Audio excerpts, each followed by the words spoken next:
He did. All right. So we had 559 new cases yesterday and 18 new deaths in the country. Yes, CS Mutahi Kagwe did speak about a number of things yesterday, and one of the things he said, yes, we faulted those who are coming up with these political rallies, etc. But we're also saying Kenyans don't attend.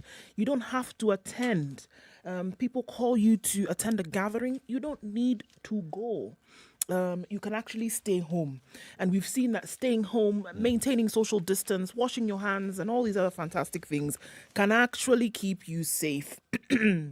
He did mention a little bit also about boosting your immunity by the foods that you're eating, but saying that yes, these things are happening, but again, putting the responsibility back on Kenyans that you actually don't have to attend these rallies. You don't have to go to these functions. You don't have to go to these social gatherings.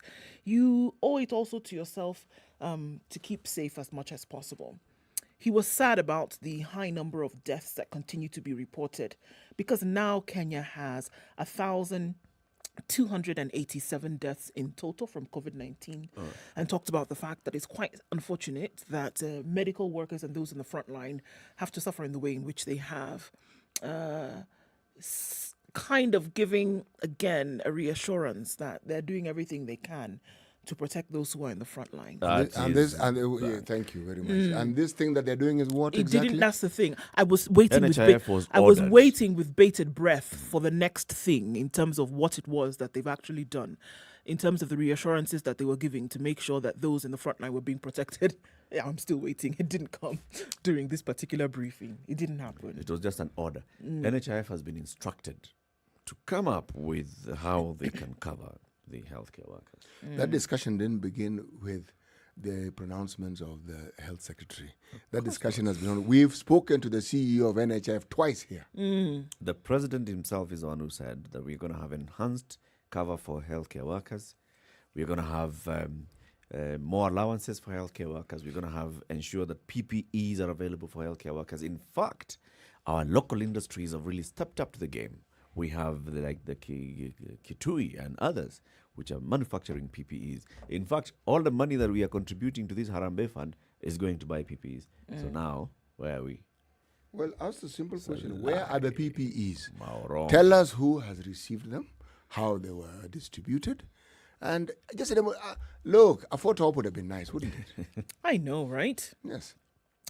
We're looking at soaring cases in schools, and schools are turning into isolation centres, unfortunately. New cases in Western Kenya, Luroko Secondary, Mukumu Girls, St. Peter's Boys, in Nyanza, Yala, Lwak Girls, Mayego Technical College, in Rift Valley, Carbonet High, Bahati Girls, Kiptoim Mixed, Cheblemit Boys, Kabote Boys. In the coast, Marafa Boys, Mangengani Boys, Kibokoni Mixed, Tononoka High, as we had seen before.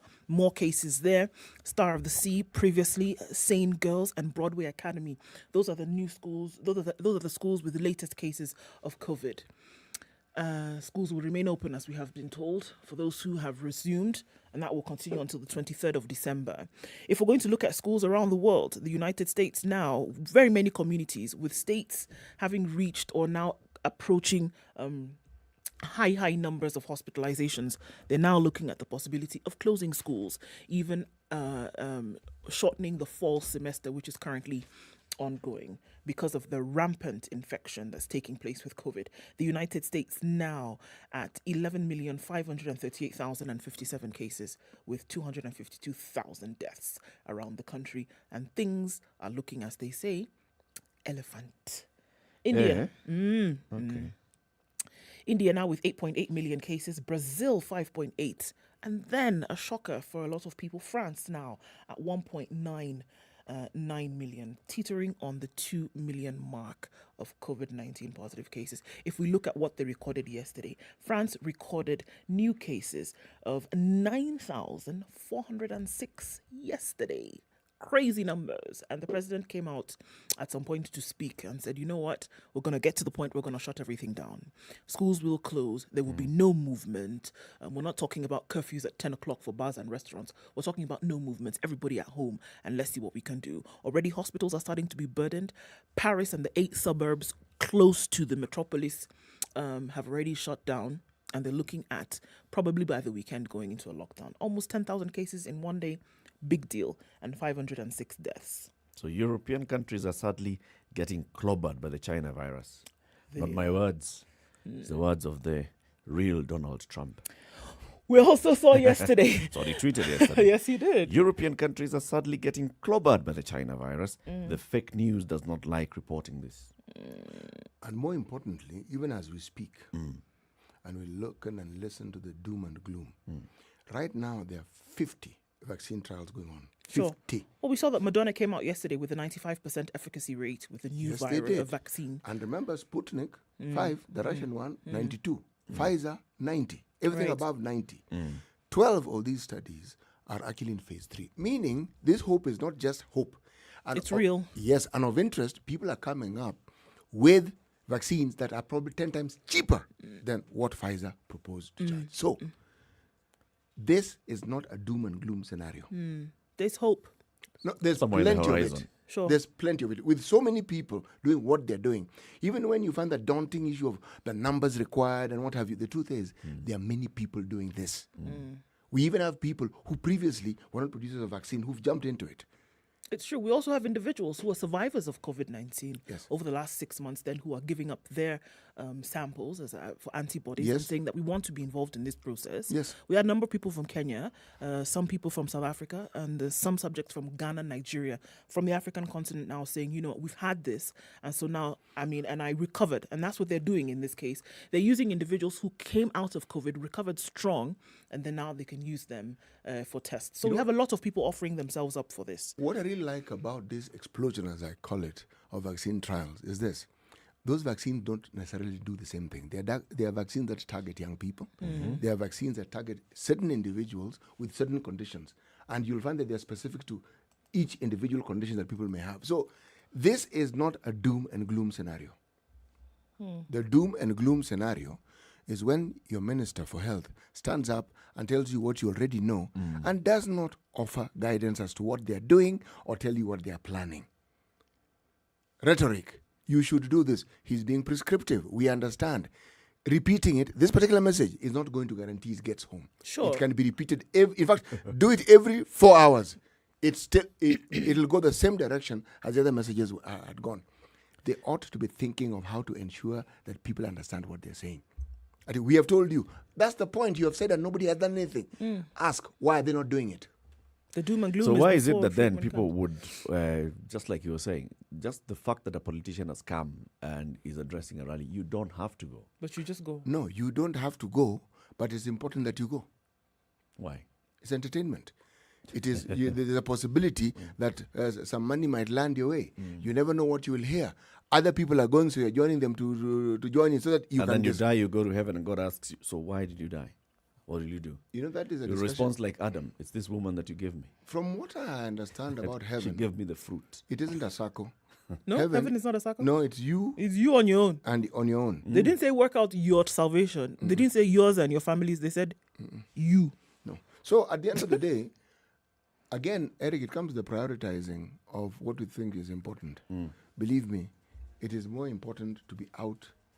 That represents hope. It sounds like a fatal flaw in my argument. It even sounds like people have a death wish. No, they don't have a death wish. It's how they prioritize their lives and what they think is important. Yes. So let's take a break at this point. 16 minutes after 6. Time for us to see what's happening, whether it's going to be raining today or not, and what parts of the country or parts of the world.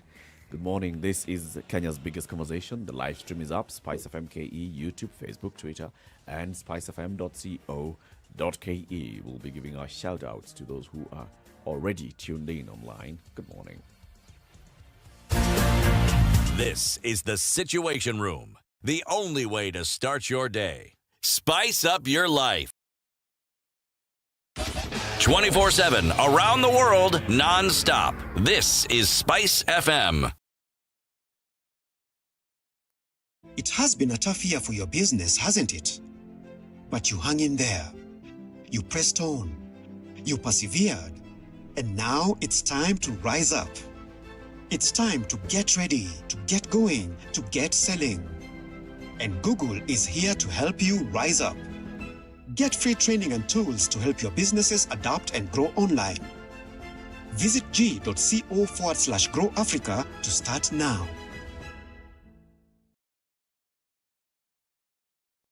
In the face of COVID-19, life has been adversely affected, with nearly all schools in Kenya lacking basic hand-washing facilities, affecting more than 19 million children. Together with Davis and Shatleaf and True Black, we, the Standard Group, have partnered to collectively unite other corporates and individuals to join the initiative towards setting up basic sanitation facilities around the country. For more information, send an SMS to the short code 40616 or email standwithkenya@standardmedia.co.ke. Time to come together for tomorrow. It's We are looking our at light future. rain in A some parts of partnership by Nairobi Davis and today. Shatleaf. The high will be 26 and lows of 16.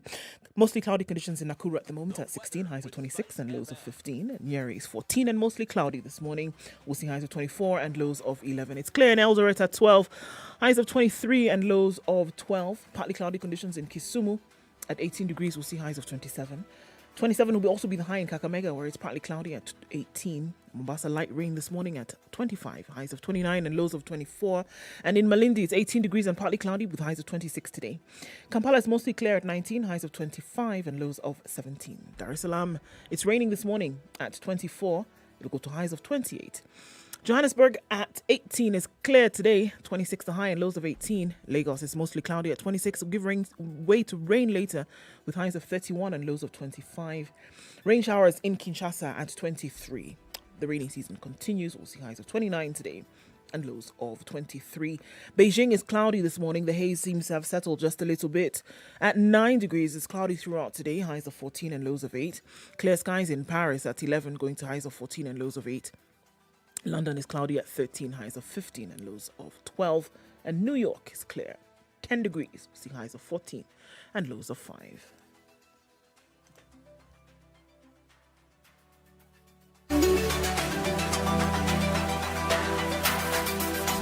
Classic soul, R&B, smooth jazz, neo soul, and nostalgic ballads. Make some noise. Yeah. You're listening to Spice FM. Mature, intelligent talk every morning. Spice up yourself.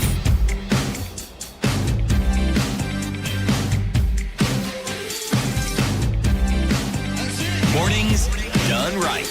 Okay. 94.4 Spice FM. Adam Zakaria is tuned in from Kumasi in Ghana, and Robert is tuned in from Mombasa, tuning live this morning. Caleb Olo says good morning, and Belinda Busolo is following from Kitale. Good morning from Mombasa is Benson Mumo, and Phyllis Mugi is tuned in from Kasarani. Lauren says good morning, tuned in from Masinga Dam at the far end of Machakos County. Mm-hmm. Kisumu Kibos is well represented by Jeffrey Mochama this morning. And who else is here? Meru Amuga is tuned, and that is Prince Deno, who is reborn. Meru Amuga.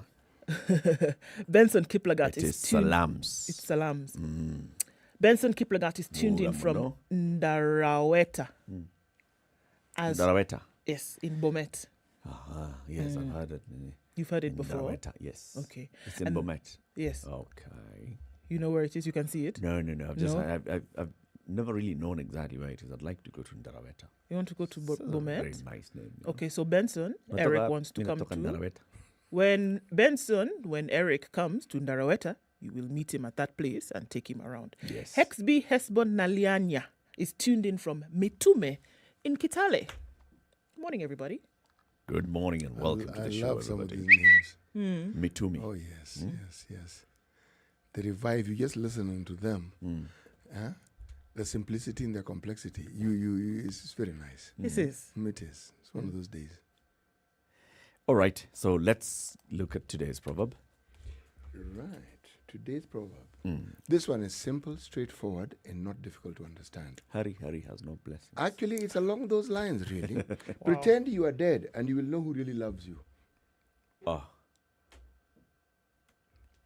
going to try that. To pretend you're dead and you'll know who really loves you.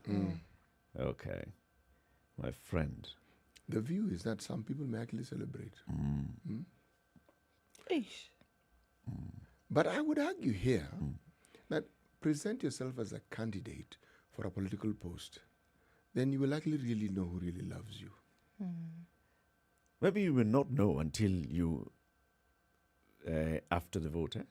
That's what I'm And at getting that point, you will not know exactly who voted for you. Yes, because if you have grown-up children and you all go as a family, it's a family venture, you'll all go to vote. Yeah. And the votes come in. And you're a family of 7, you, wife, children included, and you have 2 votes. You ask yourself, you mean there's somebody here who didn't support me? Reminds me of somebody who says he's a close relative of yours, CT. Thank you. Architect Philip Kungu. Tells me, Eric, if you presented yourself as a candidate and nobody else voted for you, just know if you had 2 votes, one is yours, the other one is mine. Ndu? Yes. Observe, wives have been left out of this equation. Completely. If I had only 2 votes that were counted, Eric, 2, and I know I voted for myself, and I'm trying to figure out who else voted for me, I should know it was Architect Philip. I think it is actually a very good testimony. Women are smarter, they know these people better, and they know very well if this man actually gets to this seat, we think we're in trouble. We are in serious trouble. I am definitely not voting for this person. I am voting for the safety and welfare of my family. All right. Yes. Let's look at the headlines. So, it's all systems go. Schools are reopening next year. 4th of January, to be precise. What does that mean? Because this is the headline everywhere. Oh, you think that is confusing? My friend, if you look at the nation, and what are they telling you? Race to save the year lost. Yeah, The lost 2023, year. the year in the month of January when regular school terms are expected to resume. Why do I bring in this into the discussion? When you bring in 2021 as a year, and then you bring in 2023, you've already caused confusion. Because why don't you just deal with the 2021 so that it's understood and people move along? When they've started moving along with 2021, then bring in the story of 2023. You bring it Why in are you now. confused, City? Yes. Huh? You're confused because this has been brought up here. Well, I understand what they're trying to say. We are shaking up the structure of the system. For the next 2 years, yes, exactly. we're going to have some disruption. Yes. Yeah, leave it at that. Deal with 2021. Look, right now, the Kenyan mind is not what it used to be because COVID has introduced variables that it didn't even know existed, and it has come with pressures they didn't even know existed, so they don't really know how to deal with. Now, when you bring in a discussion of children, school-going children, and everything that has to do with the schools, my friend, what you're introducing is not information, you're introducing stress. But also that stress comes with the questions. When you hear that the new term, for example, term 1 next year begins... Term 2. See, told you. Term 1. Let me just finish. Then you can No. decide whether that's term 2. Let No, me just finish here's what the I'm point. reading. 1 usually comes before 2. Term Yes, 1 carry on next with year, according to what I'm looking at as the calendar, says it begins on the 26th of July 2021.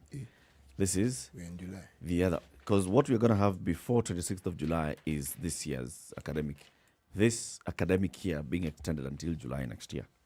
Then the next year begins in July 2021. Term 2 begins in October 2021. No, September 2021 rather. Term 3 begins in January 2022, and we go on like that.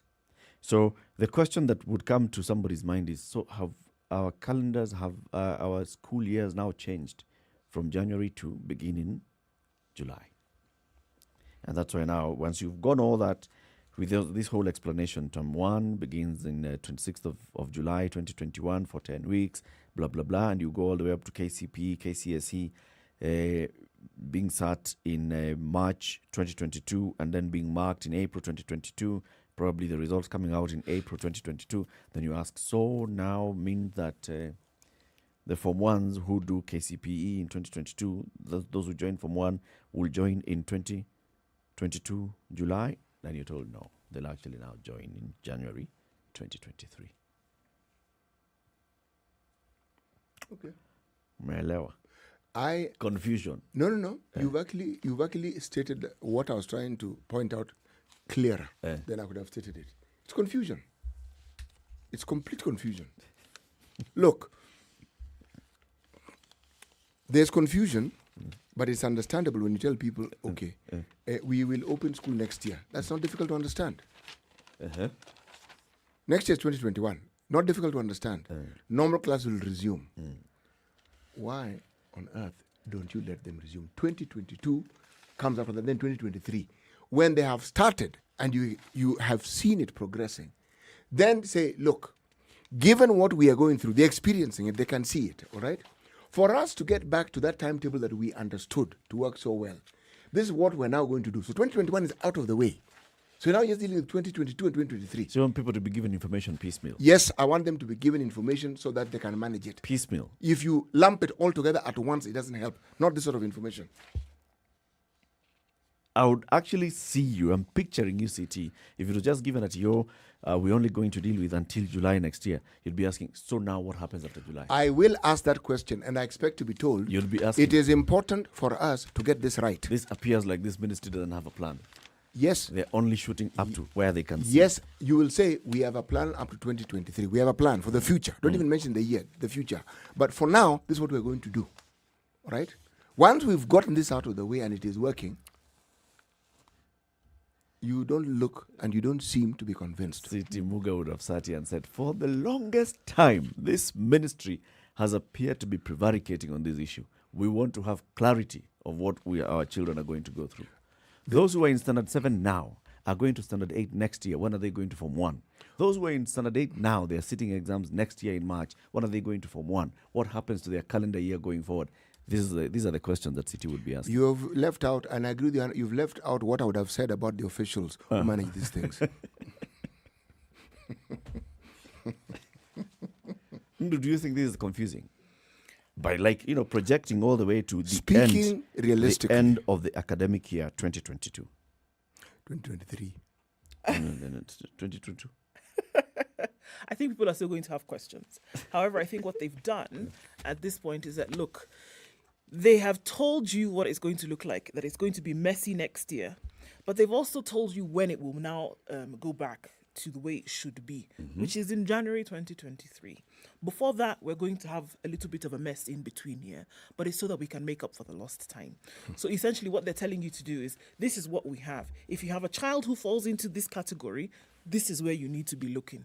So that by the time we get to January 2023, we will all be in line once again. Remember, these are parents who, if you have a child in grade 4, you're already thinking which year they're going to Form 1. Which year they're going into grade 7. Is it grade 7 that now we move into the lower primary or lower secondary, junior secondary in CBC? As a parent, you're already projecting. So you want to know how your child's education is going to look like.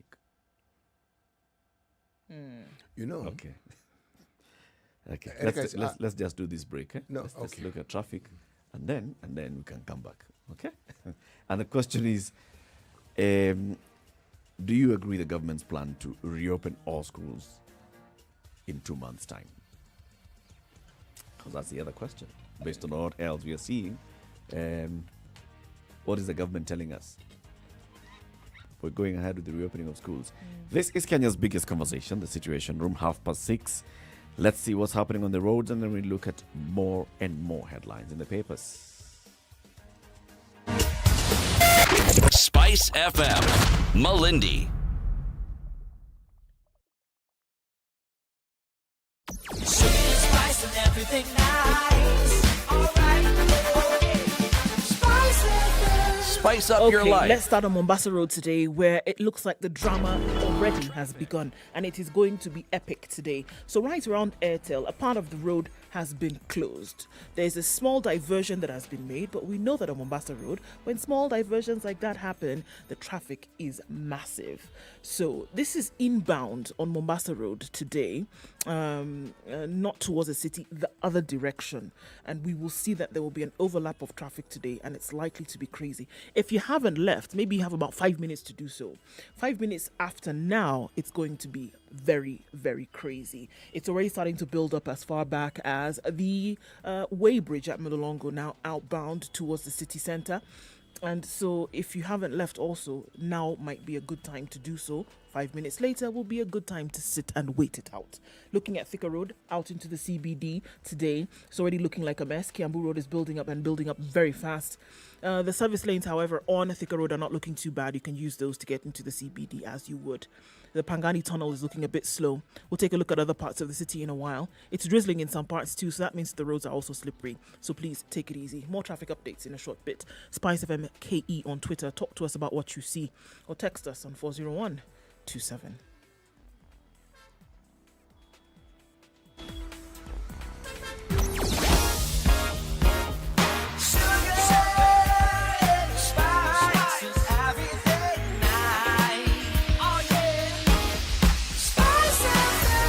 Spice up your life.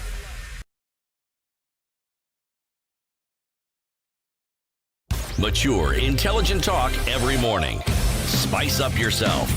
27 to 7. Let's get the headlines. Okay, so senators clamour to vet public officers, and this has riled up members of parliament. The National Assembly has distanced itself from the proposal, saying MPs were not consulted.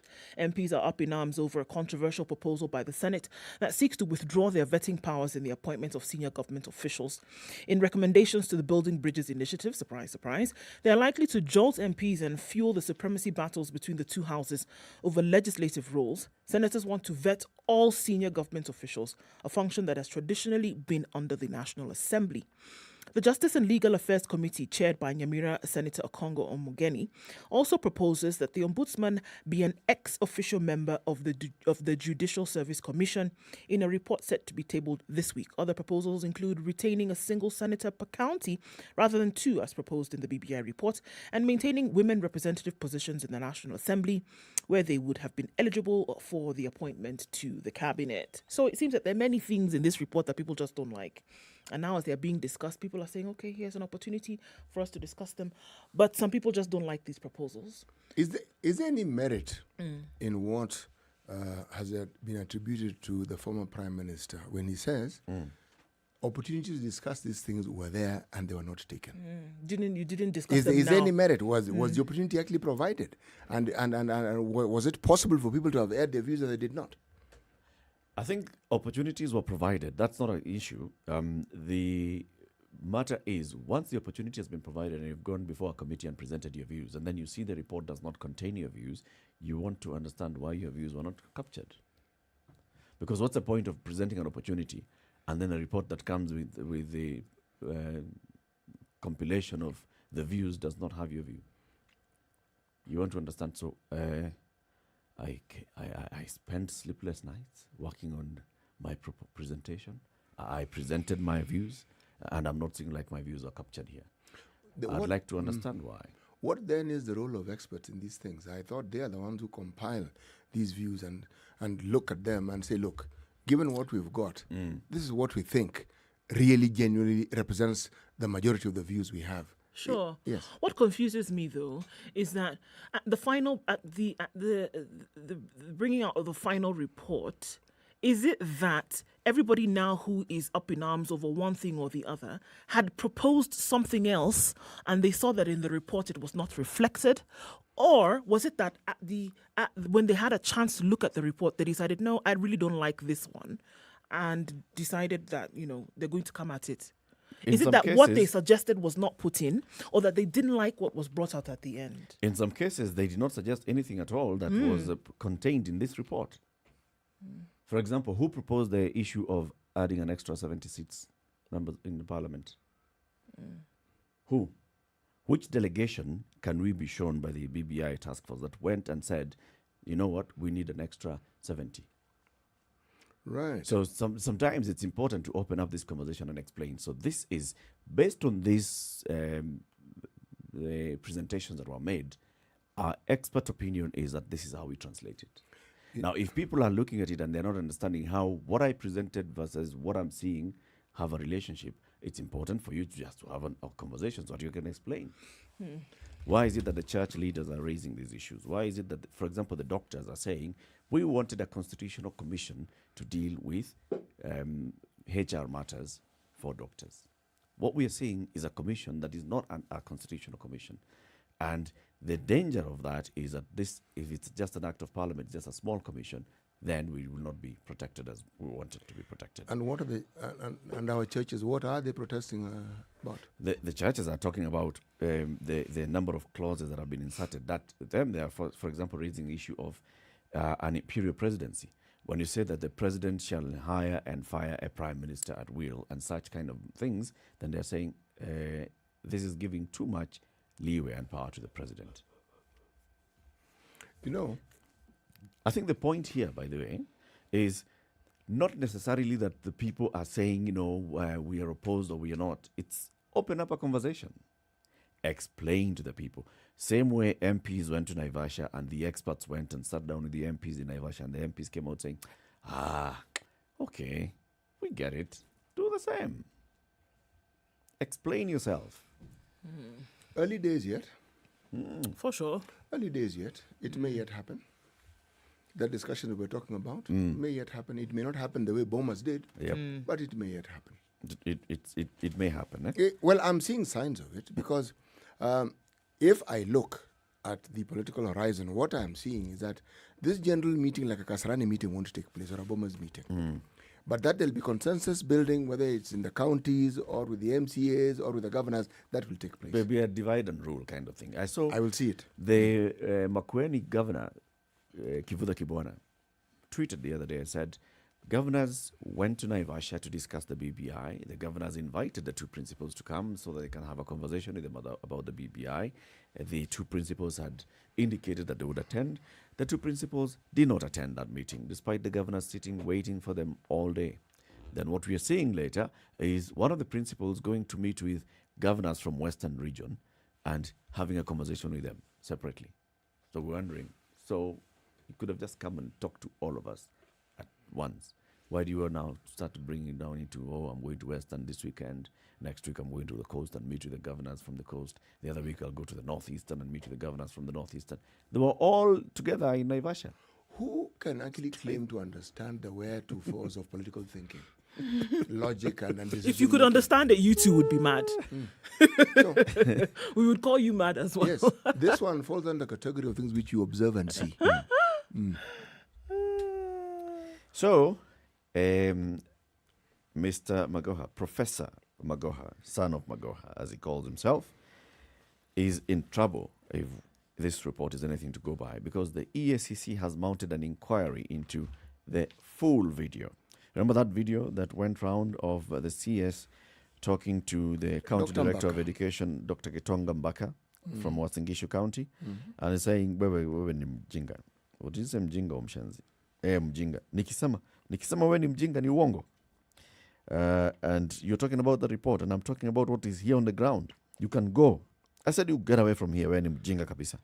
So, the EACC has invited Dr. Mbaka to come before it today and record a statement, because they are saying the commission is investigating allegations of unethical conduct touching on the cabinet secretary in the Ministry of Education regarding an incident that occurred at Langas Primary School in Eldoret on or about the 6th of November during a tour of the school. The commission has reason to believe that you may have information that may assist in this investigation and would like you to shed light and record a statement on this matter. So Dr. Mbaka has been invited to go there. So now this is an ethical issue. That's what ASCC wants to tell us. Is there not a commission that is supposed to deal with insults and abuses and things like that? But this is ethics. And inappropriate speech. Hate speech. Yeah, that one. So there's a commission that deals with these things. Cohesion and integration. NCIC, yeah. But then this one is our ethics and anti-corruption. And the difference is? This is ethics. To be honest, and this is my personal opinion, I don't see anything that is being raised. This ruckus. Somebody was being praised for displaying their, ujinga. If, for example, Dr. Mbaka had come in here and he had explained, Professor, this is what we found yesterday and this is what we're doing about this matter and this is how we're handling it. And then Professor Mago had said, where were ni genius? Would have been fine. If Professor felt frustrated and he said, surely, I think we should give public servants equal opportunity for praise. If you And display insults. ushenzi and ujinga, you get equal praise. If you display genius. You know, if the statement that was made, we have a report. That the discussion when the CS is, as we say, on the ground, he's not asking for a report that can be sent to his office. He wants to see content. What have we done? You cannot talk about a report when what he has. Look, what? Why did he just sit in his office? I mean, I'm thinking about it. I'm saying, could he not just have sat in his office and read it? He probably had read it, so he's come to see this thing he's been reading about and say, okay, where is it? Dr. Mbaka, you may have had a report. You may actually be on top of things on what has happened Fine, at but- Langas Primary School. But here, you basically did not display your expertise on this matter. There's nothing we don't see You're what you're asked saying. by, okay, so what is happening here? And the man comes and says, we have a report. You should have said, this is what's happening on the ground. Explain yourself and say, this is what's happening. Or I did not know, or I have had a meeting with the head, but the head also- teacher. but- This is how we are addressing As this I'm, particular matter. as I'm speaking about this, Eric, I'm also thinking the CS comes to your neck of the woods. Yeah, You'll be in a bit of a flux. that's okay. And you may not be able. Was he given time to even get an word in edgewise? I mean, the word report came out, And he the was shut next thing he down. was landed on That was his first intro. ham and tongs. We have a we have prepared a report. Yeah.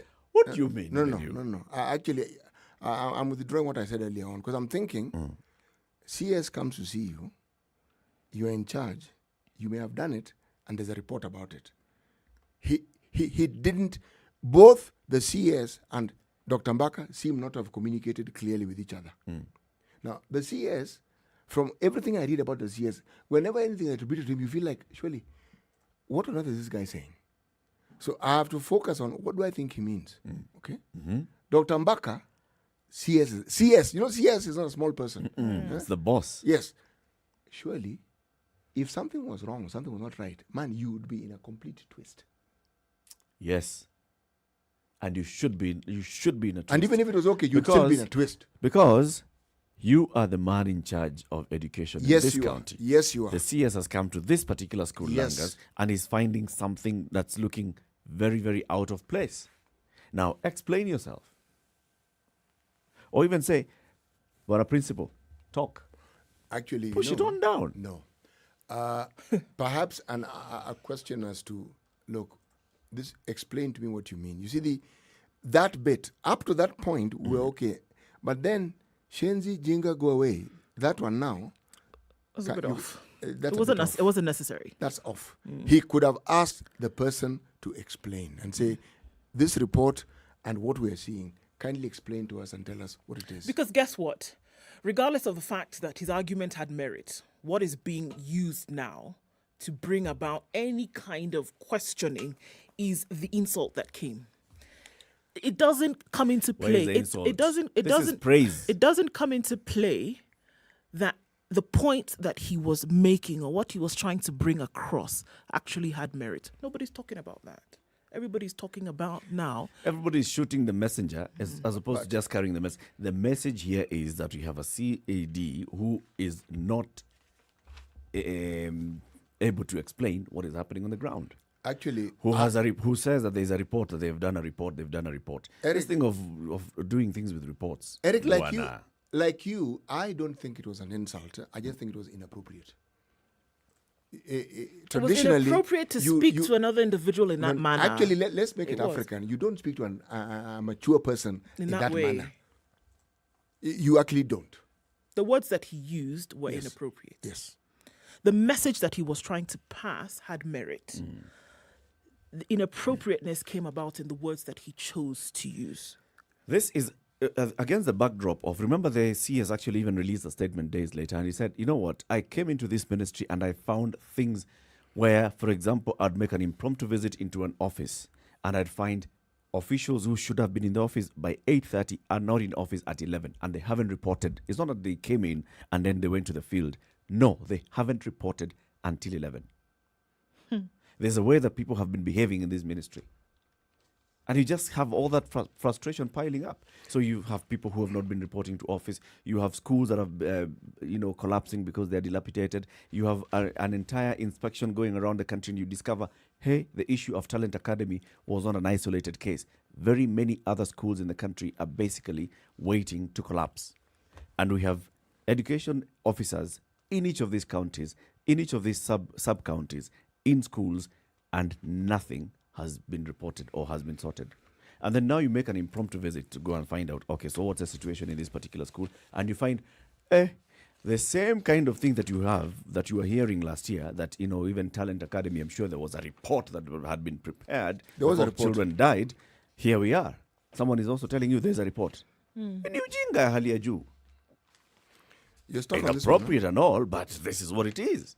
And we've got to get to a point where we cannot correct things in public service if we just say, we're going to handle you with kid gloves. Public officers know they cannot be fired. And we've talked about this many times before. They know, you at a CS, utatuacha hapa wewe. Utafutwa. Utatuacha hapa. This is the attitude of very many public officers. True. Hapana. But as a CS, Shape up. it was inappropriate. Sawa. Now, M-Pesa shares of cashless payments surged to 85%. Okay, the telco, this is M-Pesa, Yep. disclosed that the service processed deals worth 0.48 billion in 6 months up to September this year. It's not all doom and gloom. No, some good stuff happening business-wise. Safaricom, as is with banks, are not losing money. Safaricom is talking about making money. Most banks are talking about reduction in profits. However, there's a group called microlenders. It is being reported in that same paper, Business Daily, that Kenya's microlenders suffered a 1 billion loss in 12 months to June, a 30% decline from a 0.7 billion last year. This is a report of the Central Bank of Kenya. This is on loans dished out or on loan repayments?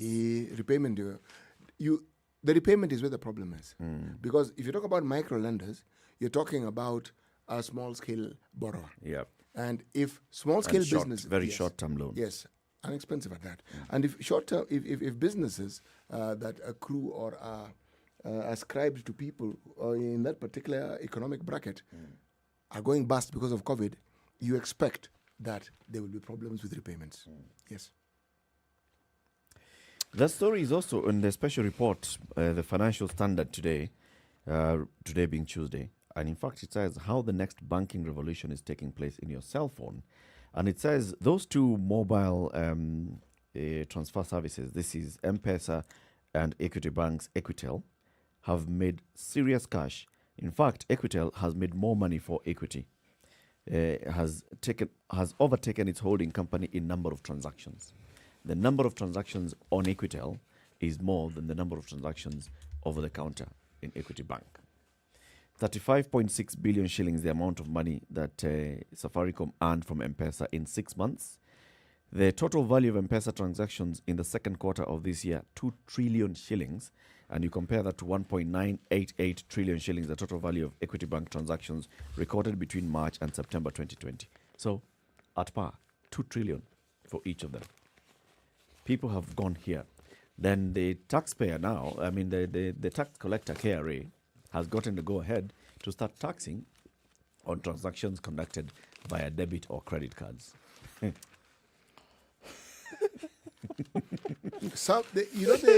I think there's a branch of economics that people study, but it isn't special people, where you can grow a country by taxing it to death. Yeah. Okay, man.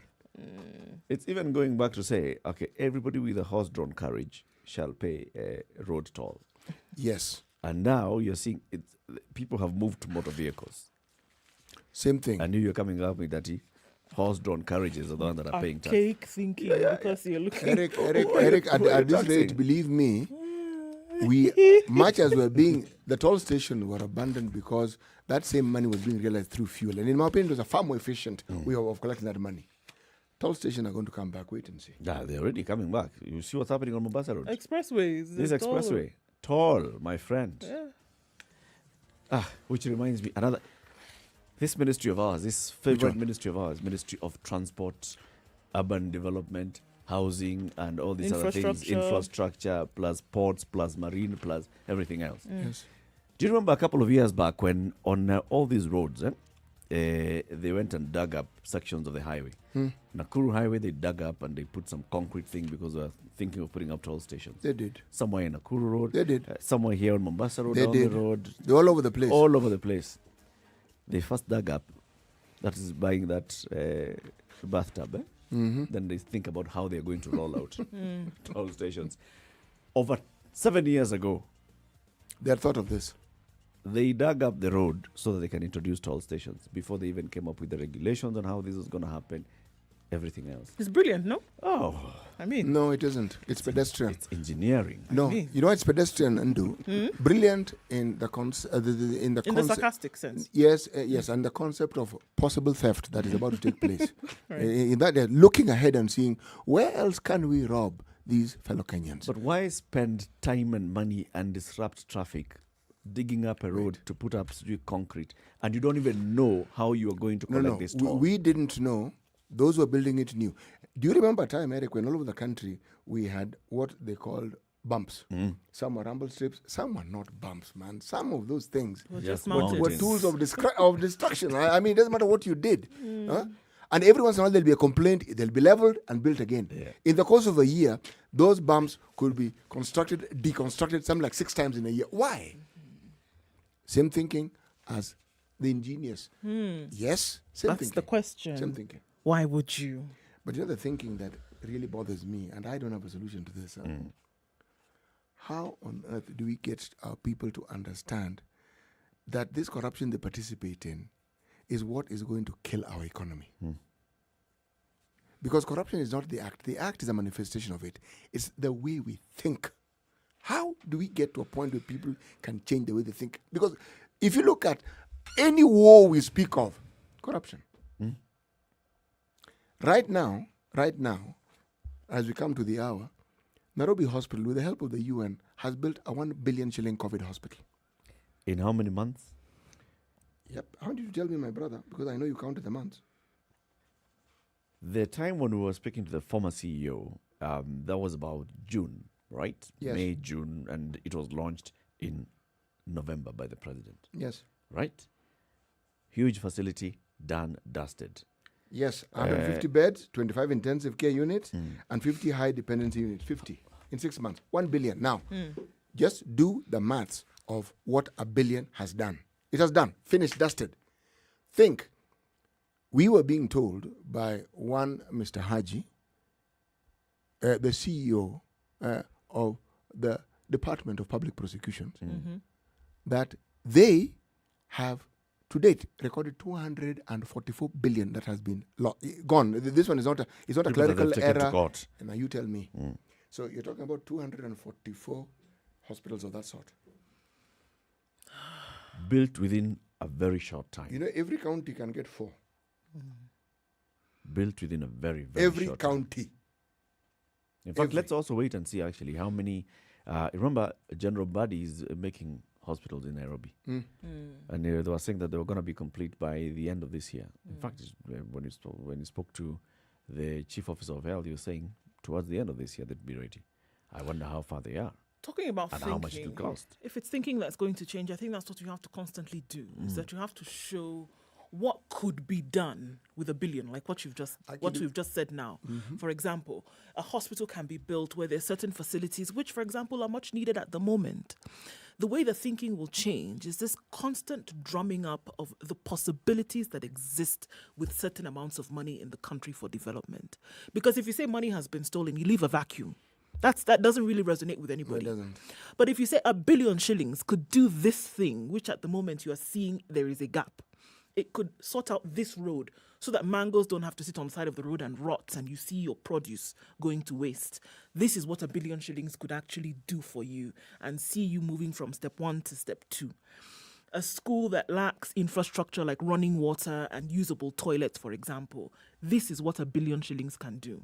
When you create the possibility in the minds of people, what you're doing then is you're changing the thinking. But if you just say that there's a hole That's it. It's a hole. Money was stolen, there's a hole. But if you create the picture in people's minds over and over and again, and I think we also have a responsibility for that.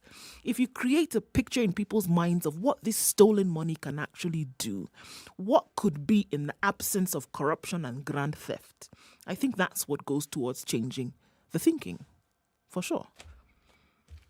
You know, the arithmetic, I said 4, 5. Each county. 5 hospitals in each county is what, That- 244 that's sad. billion shillings. Yes, could so do. if you're talking about 150 beds, multiply that by 5. Those are the beds each county would have. And not just the facility, plus the equipment, plus Yeah, everything. everything. Just like what Yes. the KMPDU vice chair was telling us.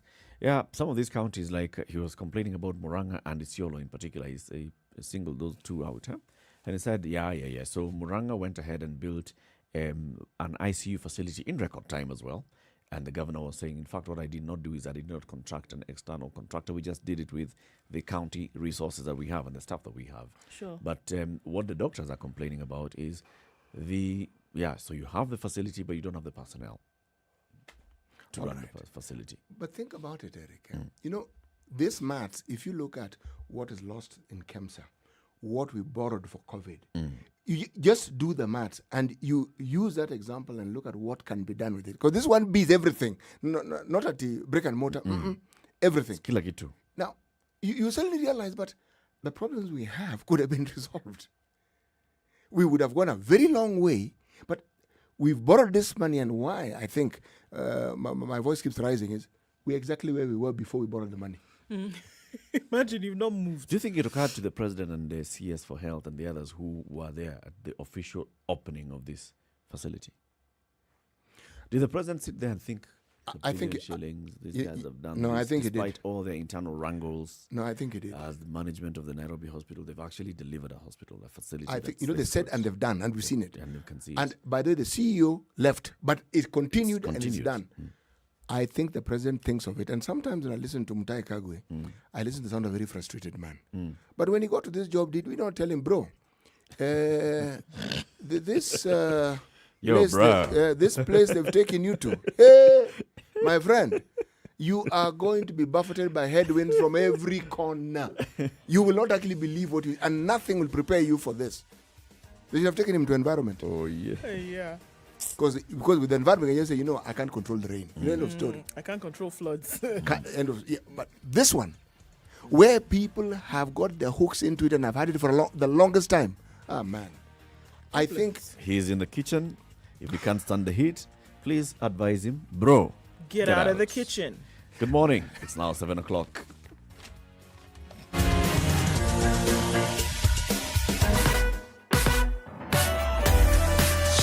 and spice and everything I spice it. Spice up your life.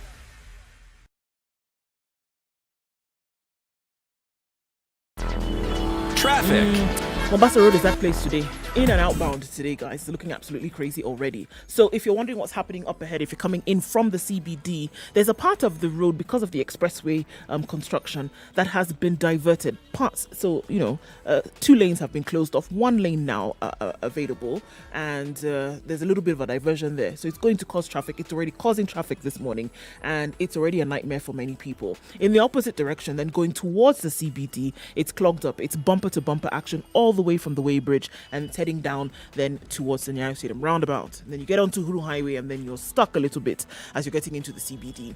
So that's what Mombasa Road looks like already this morning. We're going to see what it looks like later on. But for now, if you're headed in that direction, and if you haven't left, you might want to rethink getting into the city that way. The Eastern and Southern bypasses, however, are an option that you can use if you get off early enough. But it looks like it's going to take you a while to even get to that turn-off. Coming off of Thika Road as you're getting to the Pangani Tunnel, that will also take some time as it slows down right around there. Kiambu Road is already a mishmash, and it looks like it's going to take some time. People are suggesting that you use a chopper off Mombasa Road today. A little bit of comic relief for that. Spice FMKE on Twitter, or text us on 40127.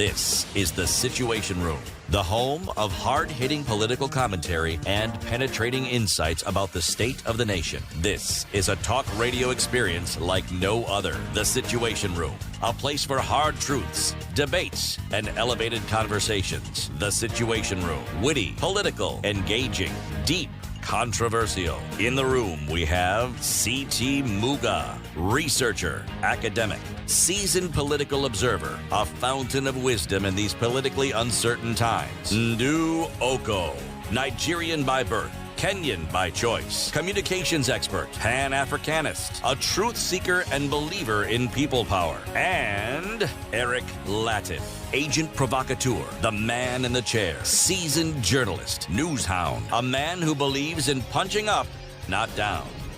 This is The Situation Room, the only way to Good morning start to you your this day. lovely Tuesday morning, 17th day of November 2020. This is Kenya's biggest conversation. Yeah, we are live now for the next 2 hours on KTN Home. We want to say a very good morning to our audience on KTN Home. We are glad that you've joined us. We're also live on Spice FM. We're live on online, Spice FM KE, YouTube, Facebook, Twitter, and spicefm.co.ke. As we begin the hour, CT Muga, what is today's proverb? Pretend you are dead, and you will see who really loves you. Where is this proverb from? It's African. It's one of those African proverbs. Pretend you're dead, and you'll really see who loves you. And you'll see who really loves you. You know, it's actually Where interesting. does it really go? Is it before the who or after the who? Who is really loves you? You Really know, who? it's interesting about these proverbs. There's a proverb that I noted down the other day, and this one was even more interesting, but it dealt with a similar subject, okay? And this is what the proverb actually stated. If someone makes you laugh, it does not always mean that they love you. C'est vrai. Now, this one was specifically a Kenyan proverb. And I would add, especially if you're a politician. Someone makes you laugh doesn't necessarily No. mean Yes, that they and love you. vice versa, politician and also voter. The fact that you have this amusing politician who, when he's on the podium, you will laugh and you feel thoroughly entertained. Just go with the entertainment and don't do anything more. Don't ask Just any for live anything. Live it at that point, right? So let's bring back the conversation what we've been doing over the last couple of Tuesdays. And this hour, we talk about the public debt in this country. Civil society organizations coming together under the umbrella of the Okoa Uchumi Coalition are saying that we are facing an imminent debt crisis in this country. We've had conversations about this before, and we're still going to have this conversation today. How much the country has borrowed in terms of debt, rising from about 1.3 trillion shillings in 2013 to over 6 trillion shillings this year. We are seeing a situation where the country just keeps borrowing, and how much are we repaying from our annual budget every year? We collect about 1.5 trillion shillings. Close to 1 trillion shillings goes into debt repayment. How much of this is, has been put into good use? Those are the questions that very many Kenyans have asked. In fact, when it comes to now issue of debt is a conversation that is had part of those jokes that are just part of Kenyan lingo. Deni, tuko na madeni, tuko na uhuru wa madeni, and all these other conversations. So issue of debt is a big conversation. Everybody now gets to a point where they understand debt, but the depth of understanding of that debt issue is what we want to keep increasing. We're going to have a conversation now with Leonard Wanyama. He is a coordinator for the East Africa Tax and Governance Network, and this is a platform comprising civil society organizations with diverse interest on various tax or governance issues within the region. This is because there is a need for consistent understanding of public financial management issues within the EAC. So when we talk about tax, we talk about debt, we need to bring the issue of taxation and the conversation and the link between those two, and how then they add up to our understanding. Tax in relation to debt. Are we taxed to pay debt? Are we paying tax to contribute to our own development? How much of our tax should be going towards paying debt? And at what point then do we get to a point where we say we're in a crisis like Zambia? Tax. My goodness, tax is as old as sin. I don't think there's any period in the history of mankind when there have been no taxes. You may not have called it tax, but it has always been there. And unfortunately, those who have a direct relation with the collection of tax get a bad rap for this job that they do. But it's even worse when the money is collected and we even have an idea of how much is collected. And we're even told to what use this money is going to be put. And then when you observe, casually of course, not even in detail, you find that not what was said would be done has been done.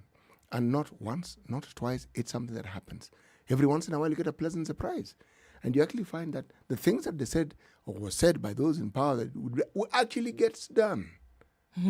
We wouldn't be having this discussion if things which were supposed to be done actually got done. Sure. No. And I don't think you would have an issue with if a lot of this that you had that was being taxed, you could actually see the fruits of it in your daily life, that you wouldn't have to worry about so many things. If you could actually see the direct result of tax having been taken from you, it would make a difference. I mean, we have very many countries around the world as examples of such heavily taxed, but then you're not even complaining about government services. You don't have to look for them. They're there in your face, provided for. So then our expectations of what this tax then is doing, not met. And that's the unfortunate thing, I think, in a lot of cases that we are dealing with, that you can't see the result of this heavy tax burden that Kenyans have, even at the moment. You sure you can't see? Can you see? Well, there's a lot that's happening as well. I mean, there's a lot of funding of government operations that comes directly from the tax that we remit to the government. Also, there is the issue of that we are currently able to service our debt. It's because we're able to raise that tax. If you get to a point where, like we were having the conversation about Zambia last week, and they get to a point where they are unable to raise enough revenues to fund their own operations and to repay debt, then we have a problem. Is that what we are at? Maybe, maybe not. Let's bring in the expert, Leonard Anyama of the East Africa Tax and Governance Network. Good morning, Leonard. Good morning, Eric. Thank you for having me. It's good to have you. Welcome to the Situation Room. Thank you. You are an expert on governance issues. You're an expert on taxation. You're an expert as well on public finance management. Let's just get into getting that linkage. What is the link between taxation and public debt, and why should we be concerned about those two? First, let me just start with the general problem that we try to address as a tax and governance network, the East Africa Tax and Governance Network. So, generally, in any system, there would be some form of tax inequality. And by that, I would say manifestation of differences. So who are you taxing? How are you taxing? How are you collecting that tax? That creates some differences among various communities or various individuals or entities within a country. Nonetheless, the challenge we are trying to solve is that we are increasingly finding ourselves in a system of tax injustice, where there seems to be some legal form of dodging taxes. And so our advocacy efforts try to address this issue, try to bring awareness in various forms, whether it's through research or just participation in various processes and so forth. This is because if you look at the Mbeki high-level report on illicit financial flows, they say that of the monies that leave Africa, 30% are in relation to corruption and theft and illegal activities, but 60% as a result of corporate avoidance in various forms. And so we try to address that by saying that we need to look at the loopholes, because as a revenue issue of taxation, once this money leaves, we cannot then finance a number of service delivery issues. And so that's the point in which we come in. And so essentially we then see that systems have a number of problems. For instance, increased tax burden on citizens, harmful tax practices, and overall distorted the economic development. And those are the challenges we try to address by bringing a number of individuals, organizations, and the general public into these discussions. All right. If you bring the general public, I belong to that general public. What you've just said sounds very interesting, but I don't understand half of it. And the reason I don't understand half of it is because when you talk about taxes, the first thing that occurs to me if I earn a salary is my income tax. If I have a car, there's this tax that I'm charged for fueling. How would you categorize tax so that it is understood by a common mwananchi like myself? What is it? What do we pay for to the government, in short?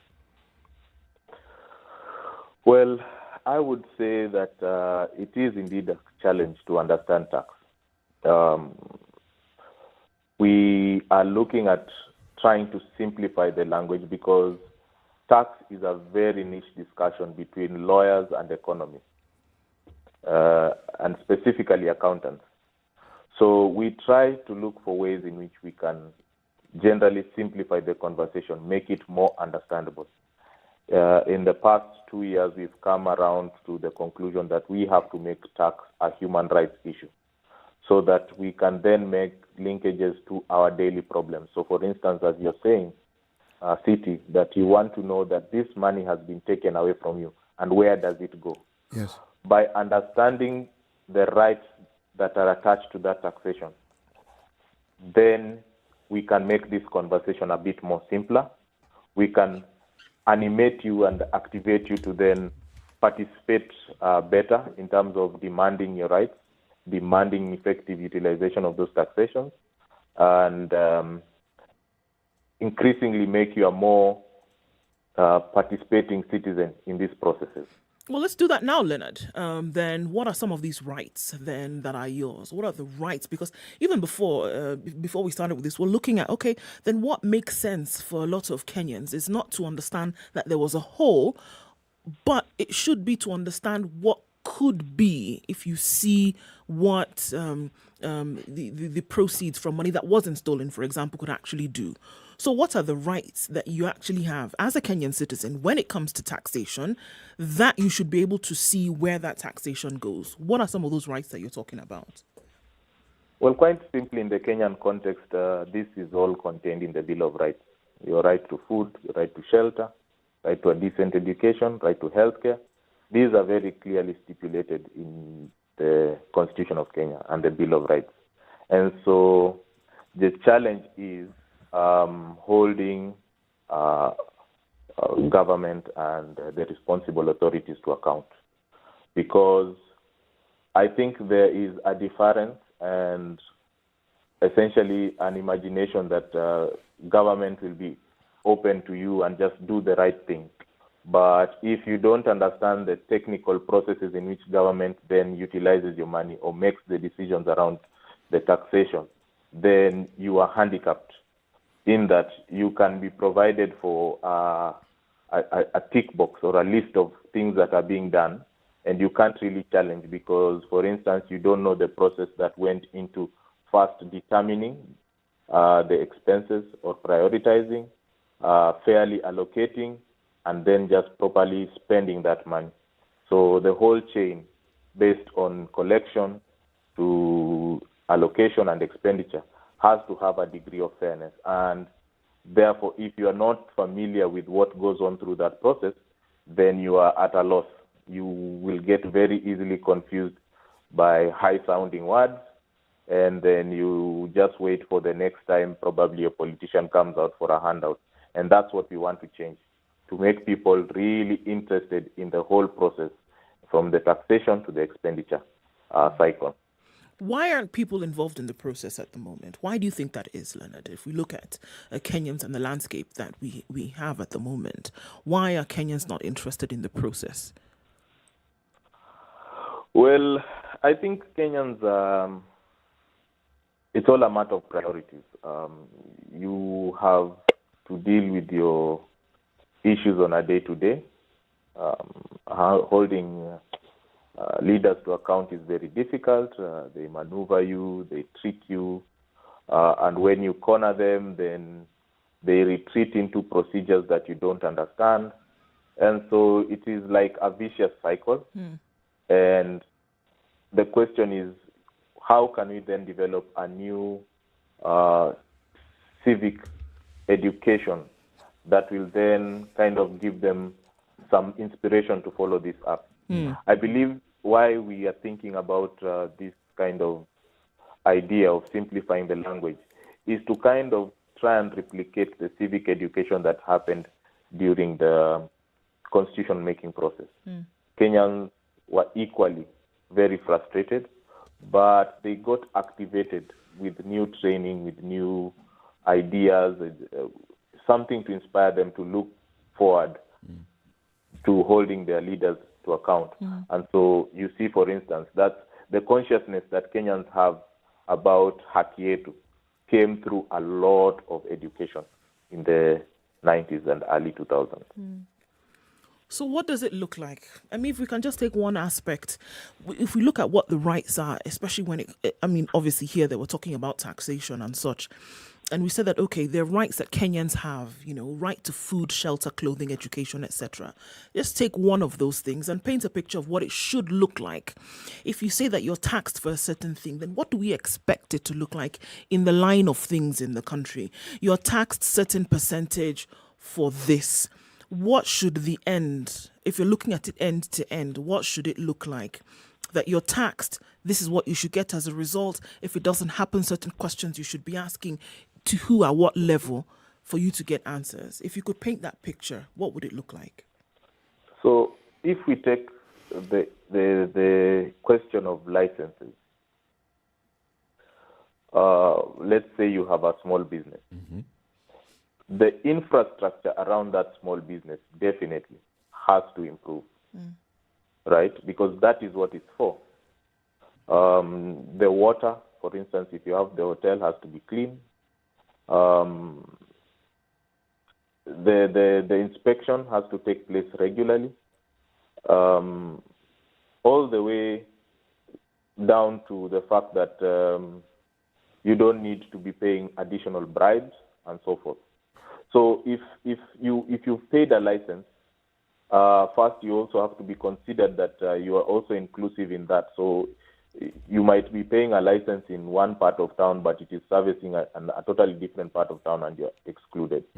And then, of course, it's not stolen. So, for instance, you have a shack in Eastlands, but the roads are being built in Kilimani, and yet you're the one who needs to be receiving produce every day in the morning. So those priorities have to kind of be aligned depending on why you have been taxed. But then, as I said earlier, it's very difficult to pin it down because all this money goes into one pot, and then there is the prioritization process, which is somewhat very opaque. So before you even get to understanding and getting people to actually remember that this shack is actually the one that provided the money, it just gets lost in a whole chain of things and events. But so then again, you find that at the upper levels, then there is some problems of harmful tax practices. So, for instance, a mamamboga cannot evade taxes in one form or the other, or avoid taxes in one form or the other. But large companies have an avenue to avoid taxes and not pay them to the government because probably they're giving so much money, but then because of technical processes here and there, they can still whisk away a lot of money out of the country. Just looking at the example that you've just given, let's say you're running a small business in some part of Eastlands, you're running a kinyozi, and therefore you've taken out a license with the Nairobi City County government.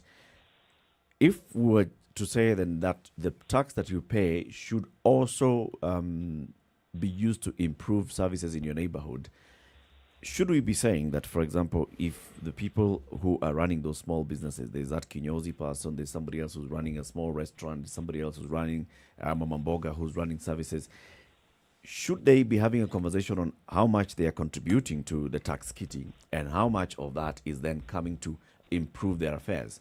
Or let's just look at an example. Go to Marikiti Market, everybody who's operating at Marikiti is paying some tax in one way or the other. But then the services that they're getting at Marikiti are not commensurate with how much money or effort they are making in contributing to the tax kitty. How can they get their issues addressed? So, very simply, in the case of the people in Marikiti, that is clearly why you elect your officials and your elected leaders, because they would then contribute to some form of enlightened discussion about how such resources are reallocated back in a fair manner. And then if you're saying that, let's say, for example, that the CDF is the one that they have decided to use to improve the condition, then the expenditure is properly done. So that now you know that, look, of this CDF, this is going to be a proper amount that goes to improve the roads, maybe add in some water now that you need water to just wash your hands in the event of COVID, and so forth. Mainly, this is a conversation that speaks between the citizen and the elected representative. But you find that the questions of tax treaties are on a much higher level. Because, first of all, they are executed mainly between the Ministry of, as it is right now, the Ministry of Finance and the Executive, and maybe the Ministry of Foreign Affairs, in just ensuring better relations with other countries. So the concern here is that, for instance, on the level of tax treaties, you're trying to signal a good business environment. But then, unfortunately, because of the nature of our tax treaties and the way they have been negotiated and signed, these companies then take advantage of poorly drafted documents to then whisk money out of the country. So there's that those two levels. Now, linking those two is quite a challenge, and we are looking to explore through research about how we can then see and then champion the linkage between the two. Time for us to take a break. At 25 minutes after 7 o'clock. Sorry, City. I know you have a burning question. Just put it on ice for a bit.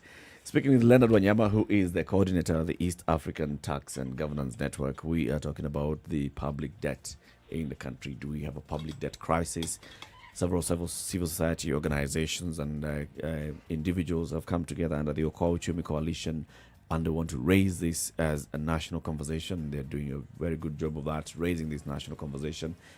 Public debt situation in the country, saying that we have an imminent public debt crisis.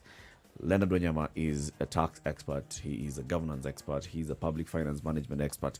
Now we are looking at taxation versus debt and how those two link, and then how we know how to deal them. Time for us to take a break on KTN Home, on Spice FM and online. We'll be back shortly, 25 after 7.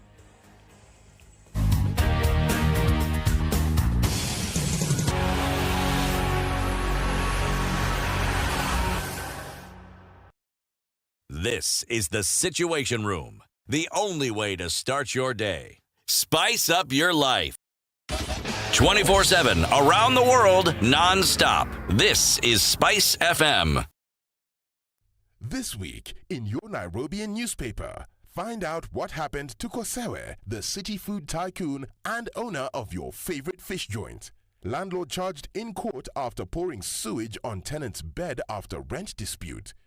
Pet dog lands a man in court after biting a neighbor's child in East Lee. Man claims his 2 sons were abducted using juju. You have to love and hate boda riders and their daredevil theatrics. Also, find out why Zari, Diamond's ex's weight gain, should not be your concern. For these and many more stories, grab a copy of your favorite newspaper, The Nairobian, to make your week an interesting one. The Nairobian. We know where you live.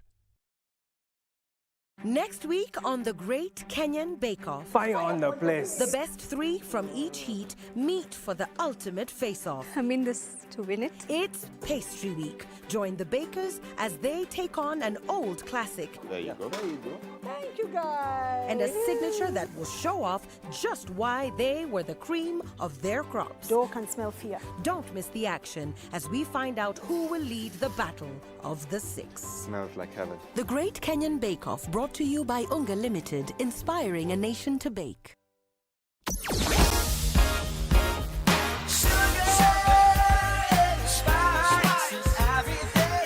It's wet in certain parts of Nairobi, 17 degrees. We'll see highs of 25 today and lows of 16.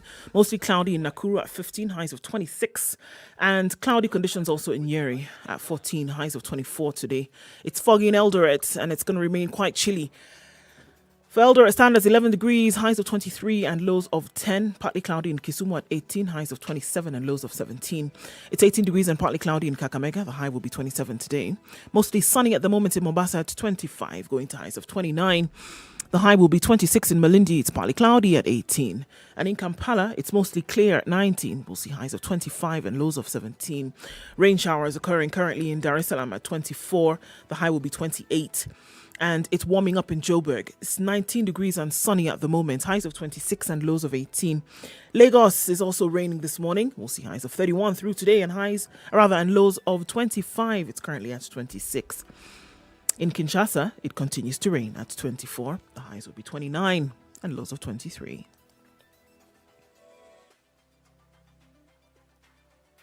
Are you ready? Okay. Spice FM. All right, Traffic. so we're looking at some crazy traffic in all directions this morning. On Mombasa Road, it's already tight in and outbound, right around Airtel, going that direction. There's been a diversion that has been created, so as you approach that area, approach with caution because it doesn't look like it did yesterday. Outbound also all the way towards the Huru Highway at the Nyayo Stadium roundabout. That's going to take you some time. Aerodrome Road is moving well. That's behind the Nyayo Stadium, but then you're going to get stuck as you get towards the Huru Highway later. Coming off of Langata Road, as you get to the Timor roundabout, probably a better option to go by Bagathi Way at this point. Is not as clogged as it is if you head towards the Nyayo Stadium. That's an option for you to use. The service lanes also on Thika Road are moving a little bit better than the main highway is at the moment. Kiambu Road, mishmash as it is at this point. It's going to take some time to get out of that one. As you get to the Pangani Tunnel also, it's clogged up at this point. So we're right in the middle of traffic hour, likely to see heightened levels throughout. Also looking that way on Jogo Road as well. We'll take a look at that closer when we come back. But for now, talk to us if you get stuck somewhere. Spice FMKE on Twitter or text us on 40127. Spice and everything nice. All right. Okay. Spice FM. Spice up your life. Mature, intelligent talk every morning. Spice up yourself.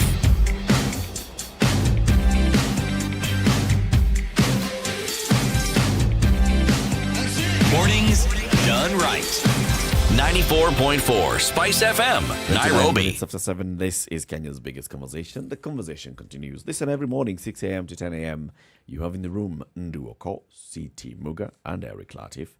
For the next half hour, we have Leonard Anyama. He's a coordinator of the East Africa Tax and Governance Network. Before we're going to the break, CT, you had a burning question. It wasn't really burning. It was just that I had a question and I hadn't looked at the time. Smoldering. Yes. Sour bus. Mr. Wanyama, what I've heard you say is heartening and even encouraging. But what I'd like to know is your success rate. Since you have been trying to put some of these principles into operation, what has been your rate of success? Well, I will take the case of an issue called the double taxation agreement.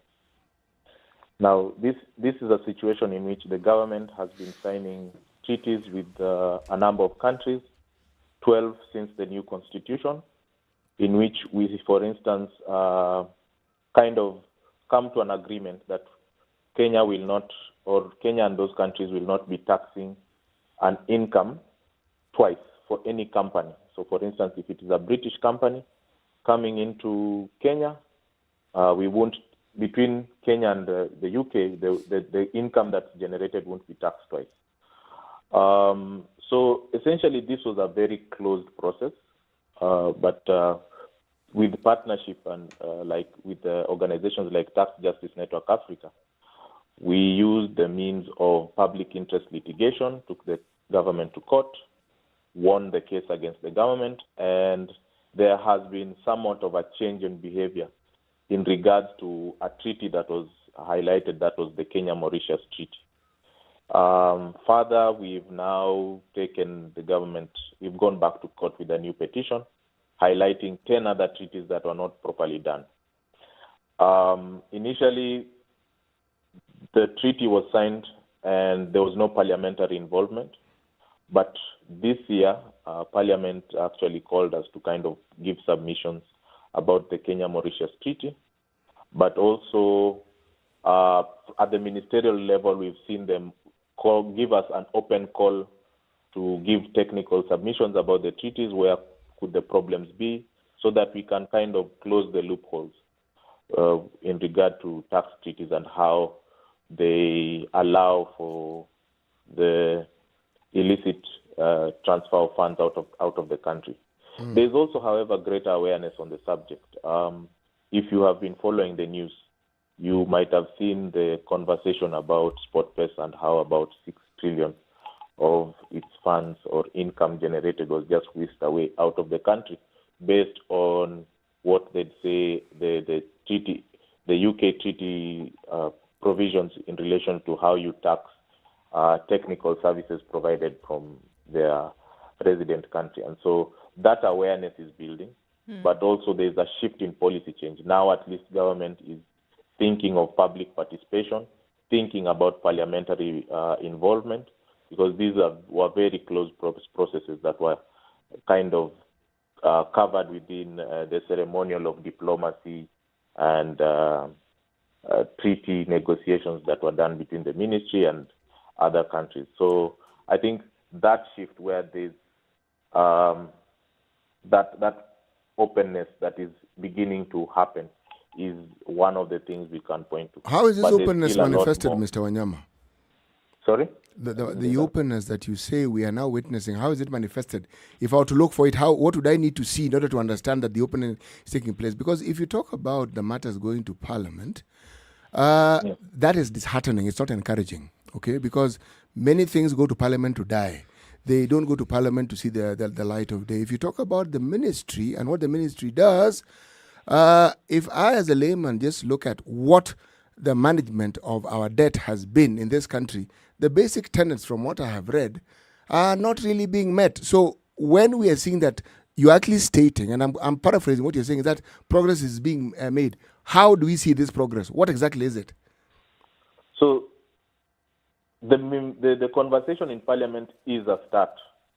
We are hoping now the next stage will be an open conversation on the data that is availed about just taxation, about how much we collect, how much of our taxing rights are we giving away. That is the process. So this is the very early stages of this conversation. But we are now really hoping to have the data out in the open so that we know and we can determine whether these treaties are beneficial. And then now we can start linking this to, for instance, if you're giving away 6 trillion, how would that help the education sector? How would that help health, especially in these very tough times where we are trying to look for means to pay off debts, but also work our way as a country to become more self-sustainable, because we raise revenues in order to be able to be self-sustaining. And this was something that was previously part of the economic thinking for instance, under the Kibaki administration, but it seems our attraction to commercial loans kind of really took us down the wrong path. And so we still have to look for a way to bring ourselves back. And one of the ways, and one of the most sustainable ways, is to think properly about the revenues, how we are raising them, and what amounts, and how we can then channel them directly to Mwananchi. So if I understand you right, Lawrence, what you're saying is it's possible that some of the treaties that we've entered into as a country are denying us the revenue that we should be generating in terms of taxation. Very true. Very true. Now, you find that it seems that the logic is that we are so keen to encourage a country that looks like a viable commercial entity that attracts countries to come in, set up businesses, probably employ some people, but then we are not thinking about how to make Kenya a more transformative economy. How does this play into raising revenue to the country directly? How does this help in terms of just encouraging homegrown companies? Because, for instance, if a company comes in that is doing exactly the same thing that a Kenyan is doing, you're already disadvantaging the Kenyan entity. So there is a mismatch in that whole dynamic of investment and chasing the ease of business statistics and indexes, as opposed to the productivity of the Kenyan, because this is not well thought out, and mainly it's a lot of pomp in chasing investment. I'm sure you've worked on this.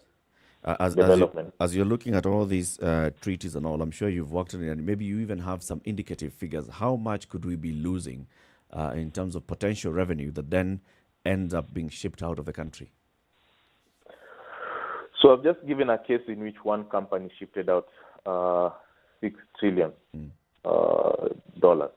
So, but unfortunately, we are very vague in terms of the data. It's estimated like in Kenya probably about 3 trillion. But one of the reasons why we took the cases to court is to say, look, we can't continue having a conversation about estimates if at the very least, our parliaments need to know how much are you giving away in terms of tax rights. And this is one of the fights we are really pushing, so that we don't want to talk about specifics. But the estimates based on exposés, like, for instance, when you read the Panama Papers, when you read the Mauritius leaks, is those kinds of figures. You find one entity moving a whole load of money. So that, for instance, the 6 trillion is something that's been recently in the news.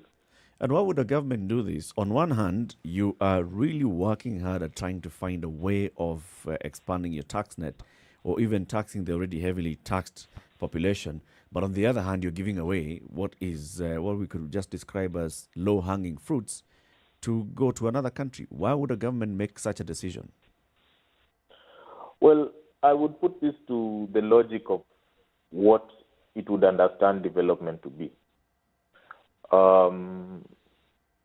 I'd spoken earlier about transformative economy. So, for instance, it seems there's a bit of lip service in relation to building local economies, building local value chains, but more commitment to what was the post-colonial or colonial extractive form of economy.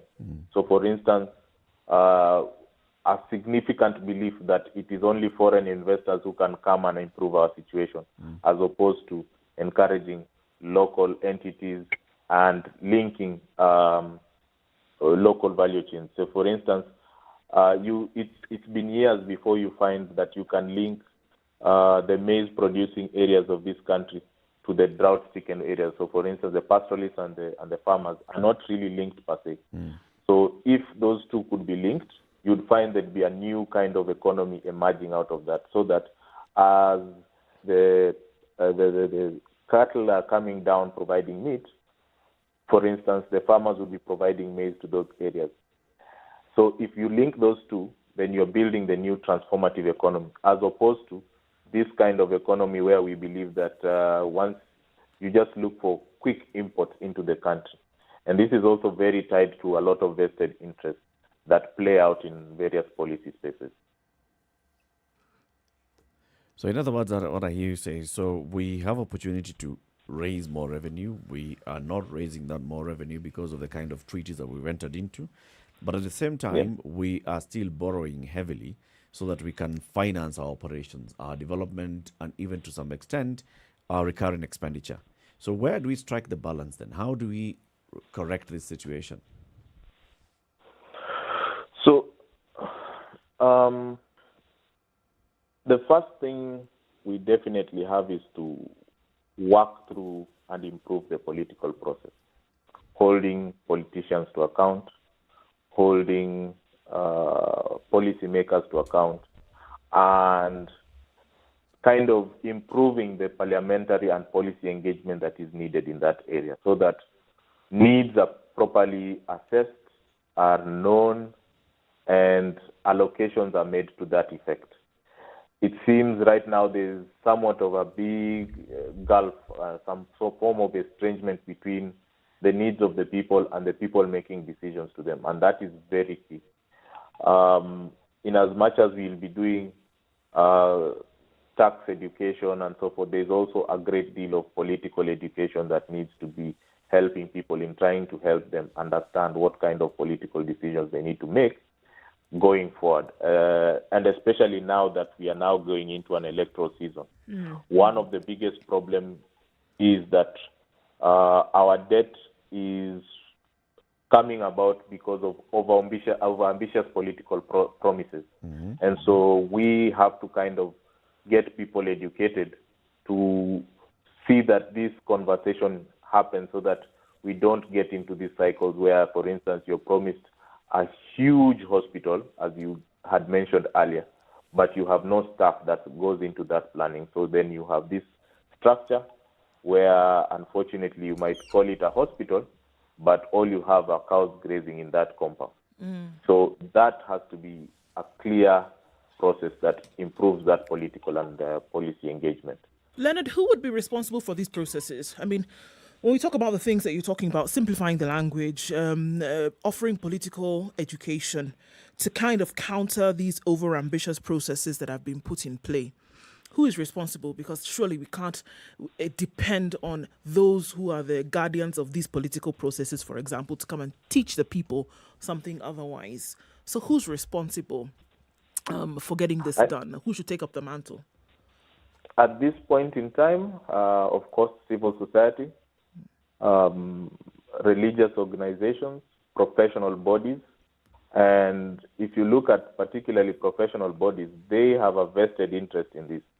They are the ones feeling the pinch of all the taxes that are coming about, and they should be at the forefront.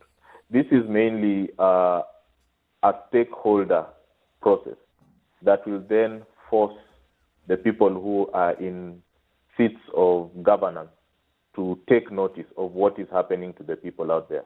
Resident associations, circles, and so forth. So it's mainly in those groupings that the new logic in terms of understanding how tax and tax burdens are affecting the people can then be put forward to the policymakers.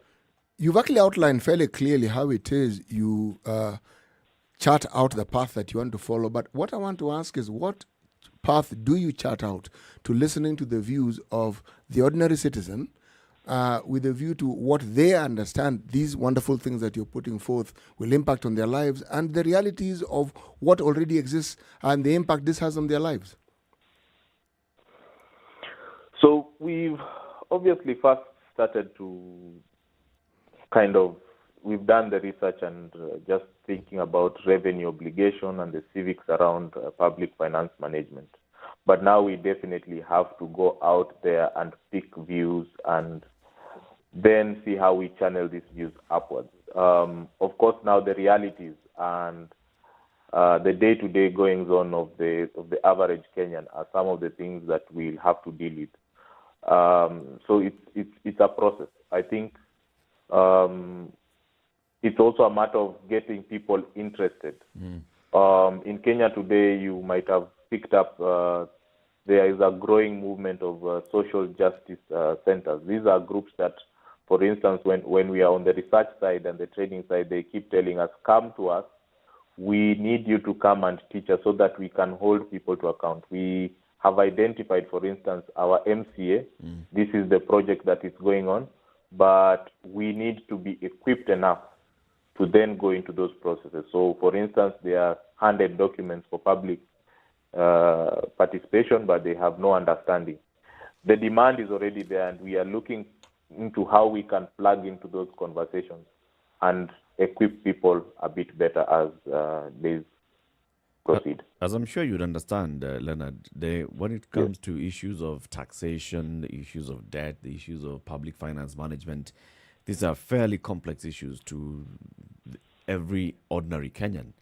How would you break down that conversation if you just to take this opportunity and show us the link between how much we are taxed on a daily basis, how much we are paying in terms of public debt, and how much is not financing our day-to-day lives? How would you put that in a statement or just in a paragraph?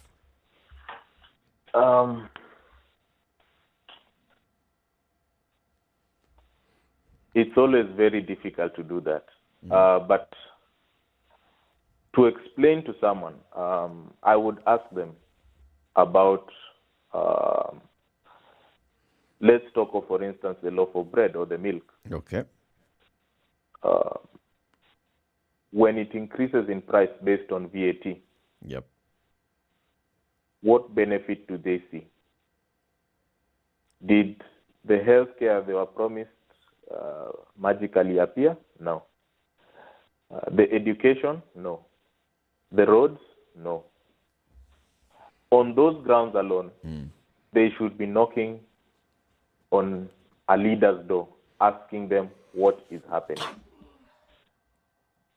Because the simple fact that you've been taxed and the reasons that you are taxed have not materialized means there's a problem and you should immediately start asking.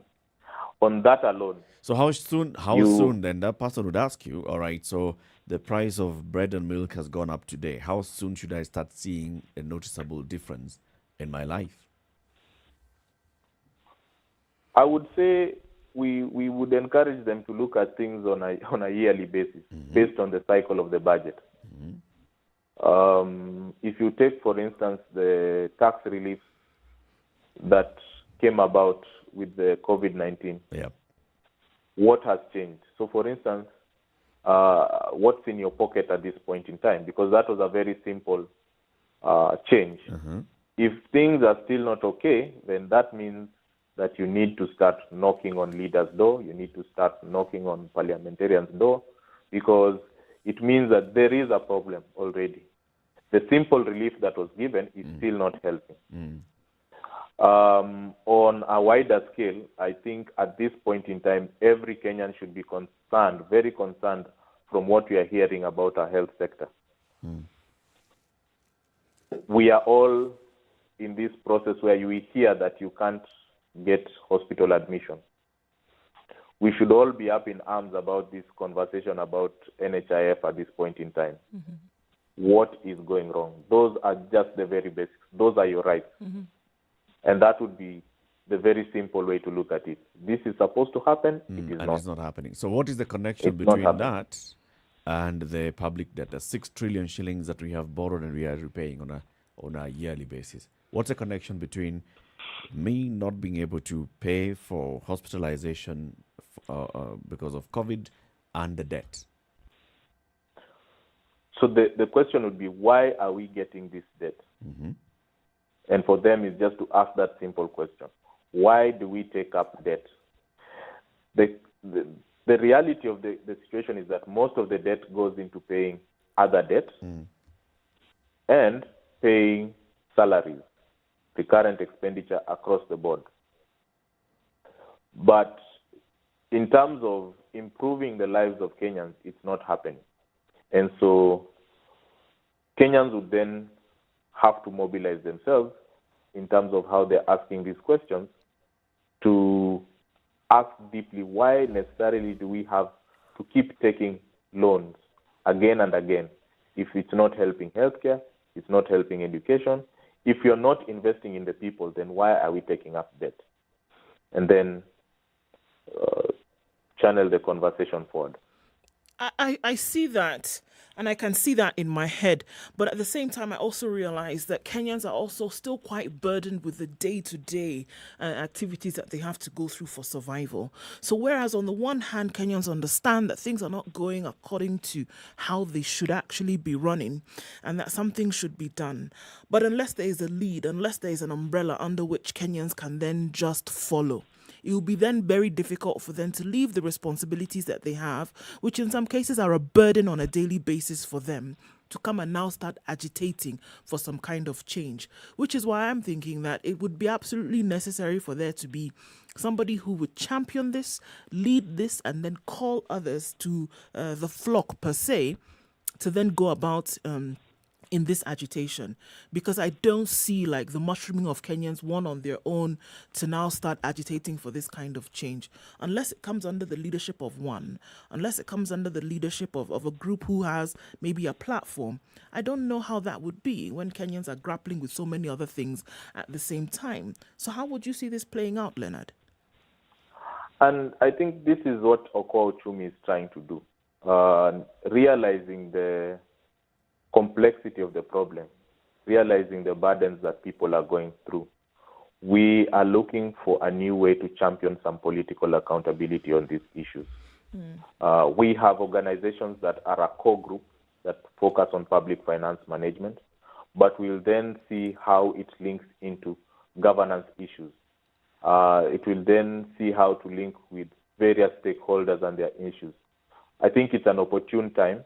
First, if you realize the Kenyan budget cycle for next year has already started. So the processes and the avenues for those conversations, we'll see how to move into that and see how best we can bring Kenyans along on those conversations as we move into the next year and looking into that. So this is, as Okoa Ochumi and the coalition of like-minded organizations, we hope that we can be that organization that brings this together and champion the voices of the people and their actions in the coming year as we go ahead. Leonard, we want to thank you very much for joining us today. Leonard Mwanyama is the coordinator, the East Africa Tax and Governance Network. They have also come together with the other civil society organizations under the Okoa Ochumi coalition umbrella, pushing the agenda and the conversation on public debt and public debt management. Leonard, we wish you a good day, and asante sana for speaking to us. Thank you so much. Thank you. Right. Time for us to take a break on KTN Home. These conversations continue on Spice FM. KTN Home will be back with us shortly after your break, because you're with us until 9 o'clock. This is Kenya's biggest conversation.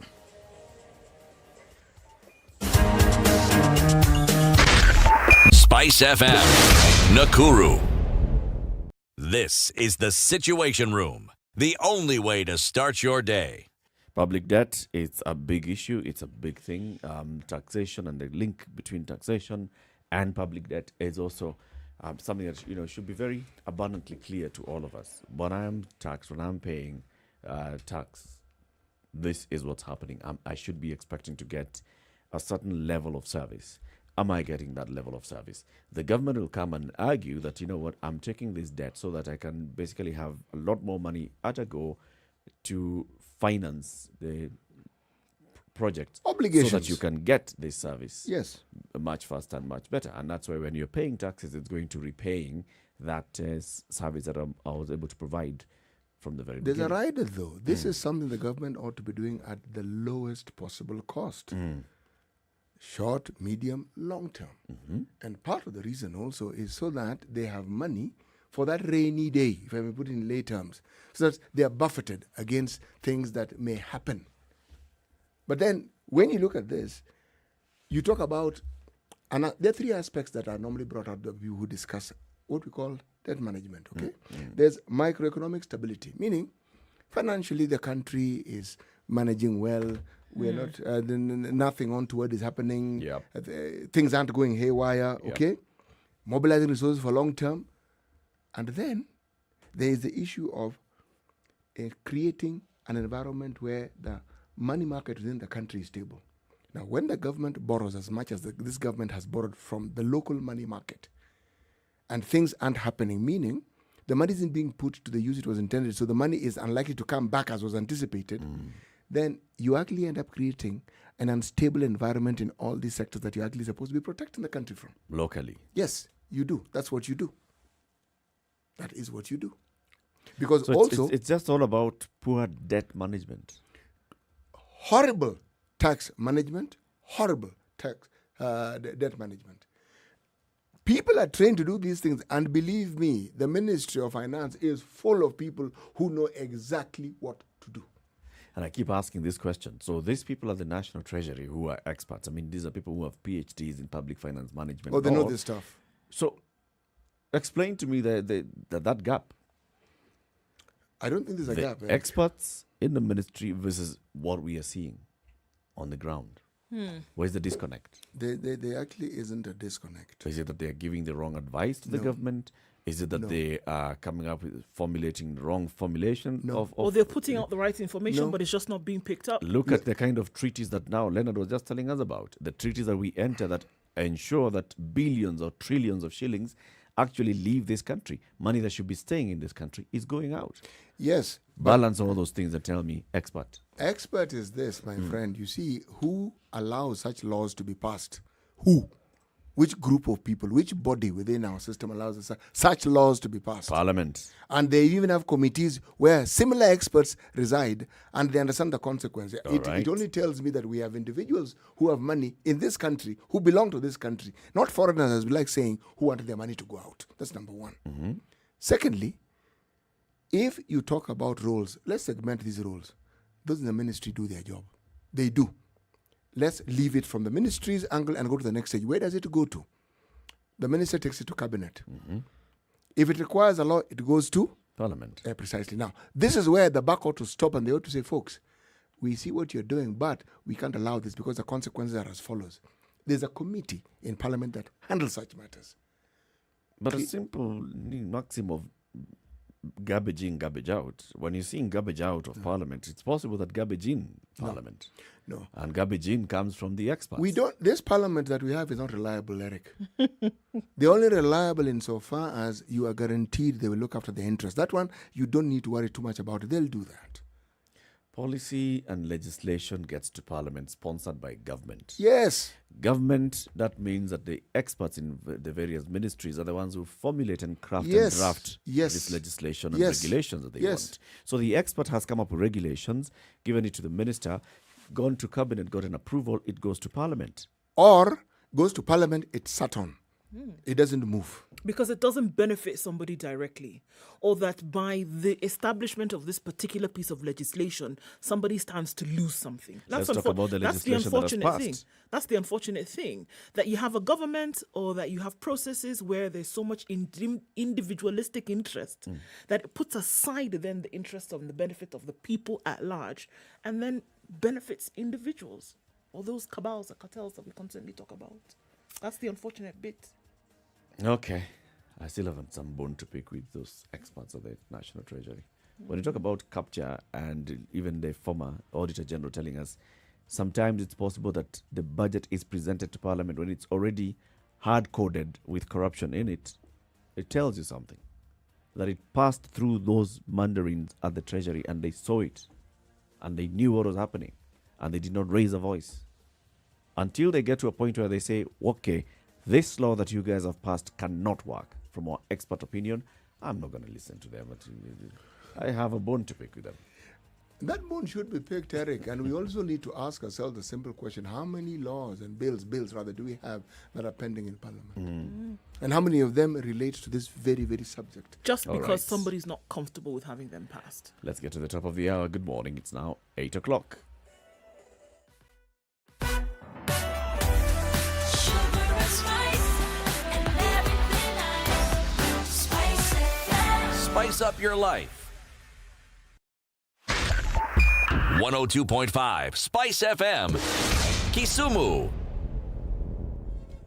Okay, so 3 lanes inbound from the city on Mombasa Road have been closed today, and that's right around Airtel. So there's serious traffic jam now heading in that direction. There's also a little bit more serious one from Syokimau railway station on your way to town. So this one is one for the books today, guys. It's absolutely crazy, and it looks like it's going to snake on for a couple of hours. So if you're headed towards Mombasa Road, that's what you face, and that's what lies ahead. If you can use an alternate route for now, really depending on where you're going on, then you should be able to do that. On Mombasa Road, on Thika Road, as you're heading towards the city as well, it is clogged up. The service lanes, however, up and open for use. They're not moving too slowly today, as the main highway is clogged.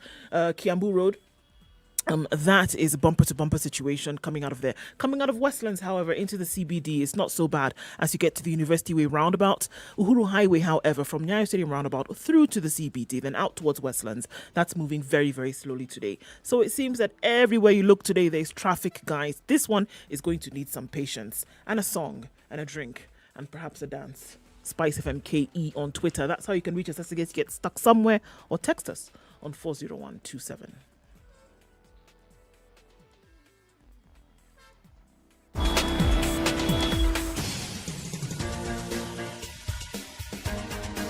This is The Situation Room, the home of hard-hitting political commentary and penetrating insights about the state of the nation. This is a talk radio experience like no other. The Situation Room, a place for hard truths, debates, and elevated conversations. The Situation Room, witty, political, engaging, deep, controversial. In the room, we have C.T. Muga, researcher, academic, seasoned political observer, a fountain of wisdom in these politically uncertain times. Ndu Oko, Nigerian by birth, Kenyan by choice, communications expert, Pan-Africanist, a truth seeker and believer in people power, and Eric Latif, agent provocateur, the man in the chair, seasoned journalist, news hound, a man who believes in punching up, not down.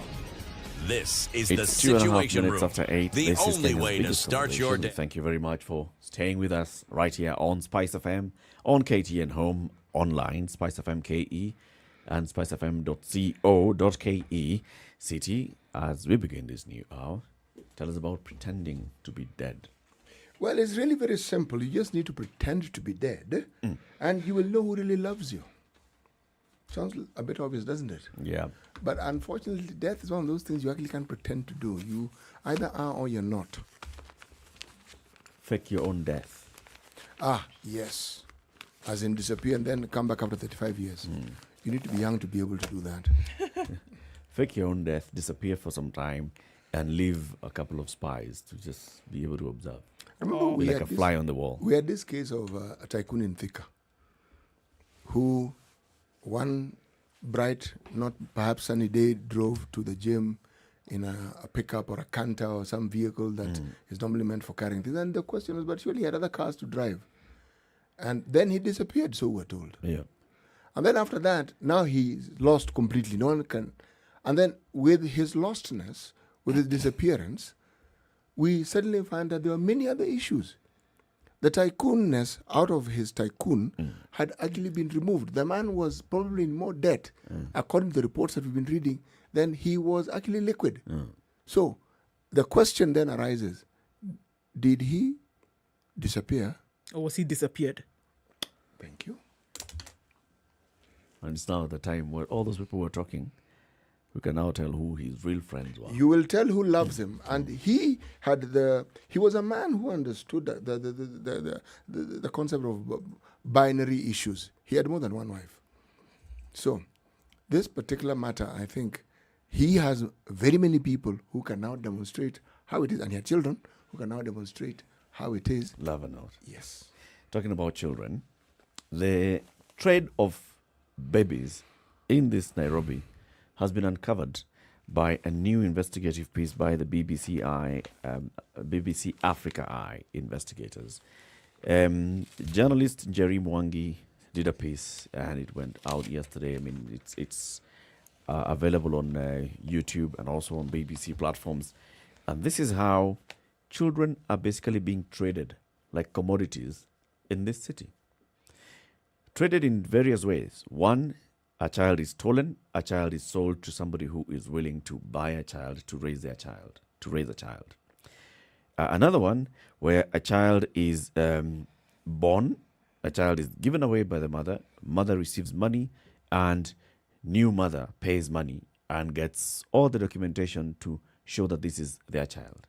Another way that was uncovered in this particular story, child is abandoned, a child is taken to a hospital wants to take a child to a children's home, but in between, somewhere, some unscrupulous people find a way of selling this baby to another person who wants to raise a child. This is not a new story. I mean, We've had very many cases. They've been covered before, even on this particular media house on KTN. Investigative teams have done these stories before of how children are being trafficked within the country. We see stories of how mothers complain and they say, you know what, I had my child and my baby was stolen. Where the other day it was in the news about this particular couple that was claiming that their child was stolen. And in fact, they went to court and the child was found several kilometers away. And the story is how a neighbor basically just stole a child. After a mother had left this neighbor to take care of the child as she went to the market to come back, finds neighbor missing, child gone. Child is traced to another new location elsewhere. What is this that's happening in our society? What is going on? That really is the question. This is an emotive issue. It is. This one is combustive. This one isn't one of those things that you can even, you have to really make a very decided attempt to be rational about it, because it is upsetting to the very core. But does it not illuminate the depths to which we have sunk? Everything can be traded with everything. The lengths that folks will go to now to get an extra coin, because that's what it is. It's all hinged on how much you can get. Yes. It doesn't really matter what it is that you're selling, as you say. Food, humans, doesn't really matter. Everything is for sale. Everything is for sale. In To fact, get in an some extra cases, buck they in call the baby pocket. grain. Nataka mahindi ngapi? Yes, Nataka mahindi exactly. ama maharagwe? Yes. Now, ask yourself this simple question. Remember, we were talking about the Middle East sometimes back, and we were talking about the resurgence of what can only be called the slave trade. Okay? Well, we have our own. What do you think this is? When you're trading in human beings, what do you think you're actually doing? It also raises the other side as well, by the way, for me. And this is how difficult we've made it as a society for someone to adopt a child. Listen, those who are buying, for somebody to go to great lengths of such risk to buy a baby, what is it? And they're not buying a baby so they can go and perform some funny rituals. Somebody is actually buying a baby because they want to raise a child. You want a child? They want a child. There are those that want to adopt a baby because they are unable to either conceive and carry a pregnancy to full term, and they'd like to have a baby of their own. There are those who would like to adopt a child because they just want to support another baby, another human being. But how difficult is it with our laws and our procedures and regulations and even our customs for someone to actually hear that, oh, you adopted a baby? Actually, customs don't make them that difficult. No, they not really. Maybe with modern times they've acquired a twist, but they actually don't, because I know the custom to which I subscribed traditionally. People could literally give you a child, Right? and that child was yours. You brought them up. They knew who their parents probably were, but they were They know they very were well yours. this is- There's no question about it. They were your child. It wasn't even an issue. Now, there were those who fell in the category of probably what we are calling an adoption. These are younger relatives who came to live with you and lived with you forever. Yeah. They were not adopted. These ones would constantly go home. So that traditionally, there was a mechanism that was actually used. Now, where, in my opinion, the chink in the armor gets to be seen is not in the traditional methods. No. I don't even think our laws are obstructive. They're cautionary. It is this same greed that we have made our alternate, in fact, our real religion that takes place. Because there is money, you look at the demand and you look at the desperation of that demand. A Kenyan doesn't see a situation to help. They see a situation to make money. This is it. And they've been seeing it for a long time. It isn't as though because it's out in the open, it started yesterday. This has been there for a long time. Remember, we even had an interview with this issue of the Children's Department. And my goodness gracious me, an expose was done by one of our colleagues here. Man, the circumlocution process, it's not the law. It's the individuals who are in that department whose duty is fairly clear, they have decided this is their business hub. This is how they're going to make money. Remember, we were talking just last week, reporting about the Children's Department. If you want a case that has been brought to that department to go a certain way, they've structured it. This one costs this. This one costs this. This one costs There's a this. price tag. There's a price tag to everything that you want. Now you tell me. Like you said, this was a very, very emotive It's story. In extremely fact, emotive. if you watch it, you'll see the journalist Jerry Mwangi getting to, at some point, getting very, very emotional and raw about it, because she looks at it and she looks at her own children, and she's even brought in her own family into the story and says, "These are my children. This is my family. I'm lucky I have these children, and this is what's happening to other children out there." Let's bring her in. Jerry, good morning. Hello, good morning. Good morning, Good morning, Jerry. Jerry. Hi, good to talk to you all. Good to see you again, and welcome back to the Situation Room. Yeah, thank you. This is a story that is going to really make very many people get very emotional. I'm looking for the words to basically use here, but let's just go with those words, right? So first of all, how long did it take you to do this story, and what motivated you to do this particular story? So it's taken more than a year to do this story because you have to find these people, and then we had to try and find out. It's in being an investigative piece, you have to find ways to show evidence that this is really happening, and also finding people that are willing to talk and willing to take great risks to expose this. What motivated us is that there were many women going to Ghetto Radio, especially to ask for their children, to ask for help. And so one of the journalists that you find in the story decided to also do something about it. And so it motivated something that we thought could help these women to find their children or bring an end to whoever is stealing their children. So what are we seeing here? I mean, as you went into this investigating over a year or so, Jerry, what are we seeing? That people are giving up their children, those who are not able to care for them, or there are those who are using unscrupulous means to take children away from unsuspecting parents to sell to those who want children? Or are we seeing a combination of all of this? So we found many layers, like you said. There's women who do not know, find themselves pregnant and do not know what to do, so they'll give up their children for sale. But they'll give them up because somebody is offering them that opportunity. And it's the levels of poverty that will drive such a woman to such lengths.